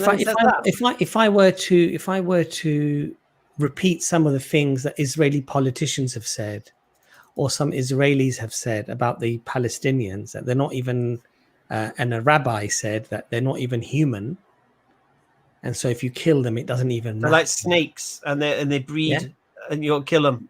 Would that be fair to say that this is how all Jews think? I mean, this is the sort of point scoring that comes from desperation. So when you don't have an argument, you bring up the age of Aisha. When you don't have an argument, you bring up one obscure statement made by somebody. And that just shows the level of desperation. But anyway, inshallah, Nazam, I'll leave you, Hamza, and Ijaz to have the last word, inshallah. From me, big assalamu alaikum wa rahmatullahi wa barakatuh. I was going to say just a message to all the people in the crowd. When people come to you trying to say Islam is that, and they've read the Quran, and just ask them that question I asked Paul that collapsed him. Name one good thing that's taught in the Quran. And when they can't give you anything, you know they've not read the Quran. Standard. Yeah. I'm just going to leave you guys with Friday. The arena is back. Alhamdulillah. And we've got Sheikh Uthman in Hamza's Den with Hashim, with Jake, and Yusuf Ponders. We've got a serious lineup, mashallah. MashaAllah. And we're looking forward to it, man. Really missed it. So alhamdulillah. I think Thursday, what we got on Thursday, Abbas, here? I'm not sure if we've planned, but we're going to be doing the next, either it's going to be the Dawah Clinic or it's going to be... I think Floor Yours would be nice. So we can chat about Ramadan and that. I've just put a link on the screen for anybody who's interested in understanding the conflict in Israel between the Israelis and the Palestinians. And this particular website actually covers a whole myriad, from the basic history to the ancient history to the present time. And it's not written by Muslims, okay? These are like Western writers, Western academics and what have you. But I think people will find this very, very interesting. The other thing that I would love for people to watch, if you want to know about, again, about the conflict, about the propaganda that comes out. And this is a very fair video to watch, because it's between Professor Norman Finkelstein and Alan Dershowitz. Now, Alan Dershowitz is a Zionist Jew who recognizes, that Israel effectively does really very little wrong, if anything. But he's also a Harvard law professor. So he's no lightweight. He is a very highly educated individual. And he has a debate with Professor Norman Finkelstein, who's a political scientist. I would urge you to watch that debate, because that debate will be very, very telling of just the sort of scheming that goes on in trying to portray the Palestinian people in a negative light and the Israelis in a positive light. So I want to just repeat that once more. It's Professor Norman Finkelstein versus Alan Dershowitz. Please watch that debate. And that would be awesome. That would be awesome. I was going to add, on my channel, Hamza's Den, and the YouTube Shorts, every day I'm uploading less than a minute, something with regards to what's going on in Israel and Gaza and all these places in Palestine. So I've started off doing the history of the formation of Israel. Well, I think part 1 is up. Every day I'm going to post something. Then I'm going to post something to do with the conflict and to wake the world up. So please check them out and share them. This is the most important. Share them on your social medias. They're less than a minute. So you can share them on Instas. You can share them in TikToks and wherever. Don't, if you do TikTok though, don't hashtag it Free Palestine. Because I put a video up. I'm not joking, right? I put one of these videos up that's on my YouTube, yeah? And I hashtagged it Free Palestine. And after an hour, no views, no likes, no nothing. I put the same video up again, but I removed hashtag. And this time it got a few thousand views. So the TikTok is censoring anything with hashtag Free Palestine. So Hamza, are you saying that there's no freedom of speech? Oh, indeed. Indeed, sir. As soon as you say Free Palestine, that's it. Your TikTok is... They're actually closing down Muslim accounts of people supporting Palestine. Big accounts. Famous Muslim YouTubers. And so... but we've got to keep doing it. We've got to keep sharing it. So like I say, check it out. Hamza's Den. It'll be in the... I think it'll be in the playlist. I'll make a playlist. Just share the hell out of them. That's all I'll say. Inshallah. Could I just say in the description, Enis has posted a link to, if people want to make a donation to Palestine.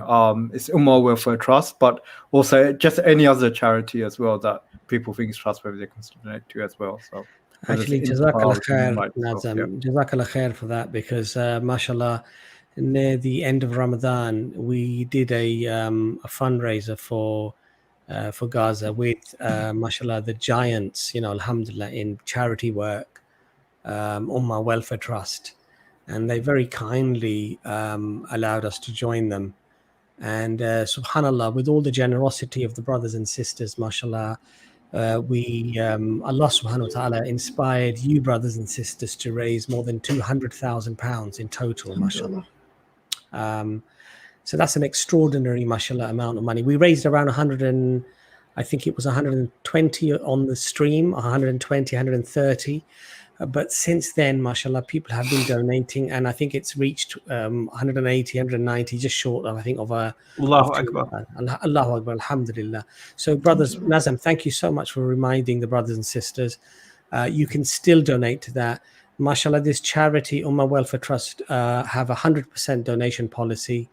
And they raise money separately for their office expenses. And mashallah, the brother told us that last year, I think, they managed to raise an extra 5 million for the office expenses and what have you. So they ended up donating that to the charity as well, mashallah.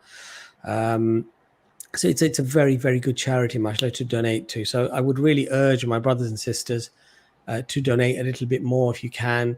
It's a very, mashallah, good charity to support.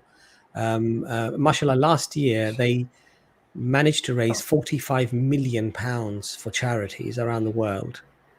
And they're very trustable brothers, because many of them actually are scholars who are running the charity. So mashallah, it's one very, very, the accountability is mashallah second to none. Sorry, brother Ijaz, do you want to just finish up on anything? No, you guys said everything that needed to be said. So please donate. Anything happening on the Trini show? Tuesday, inshallah, Tuesday. I'll post it on my channel. But please donate as much as you can. I think someone mentioned UNHRW as well. I could have gotten that wrong, but you need to donate to the UN as well. There's a specific Palestinian charity. They do a lot of the legwork in Palestine itself. But if you want to donate as well to let the other sister goes, I would also recommend Omar Welfare Trust, and the link is in the description. And also we did a stream 2-3 days before that stream. It was a charity called Rays of Hope. And mashallah, it was a brother, Anas, who is one of the people who runs that charity, mashallah, and they teach Quran to refugees, and many of them are orphans. And mashallah, it only costs £100 to sponsor one child for a whole year to learn the Quran. So that's going to be on, if you look at EFDawah, it should be on one of our previous streams, just 4 or 5 streams ago, possibly less than that, in fact. It's called 3. Rays of Hope. Yeah. So please, inshallah, do support that charity as well. With that, I'd just like to say to everybody, Jazakallah khair for tuning in.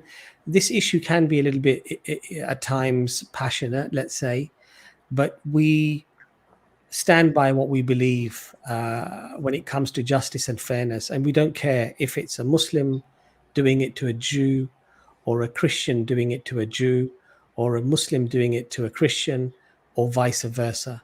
It's not about whose side you're on. It's about speaking out against an injustice. And we speak out against an injustice when Israeli civilians are targeted by people. We regard that as unacceptable in Islam. When women and children are targeted, we regard that as unacceptable in Islam. But equally, we have to say it as it is.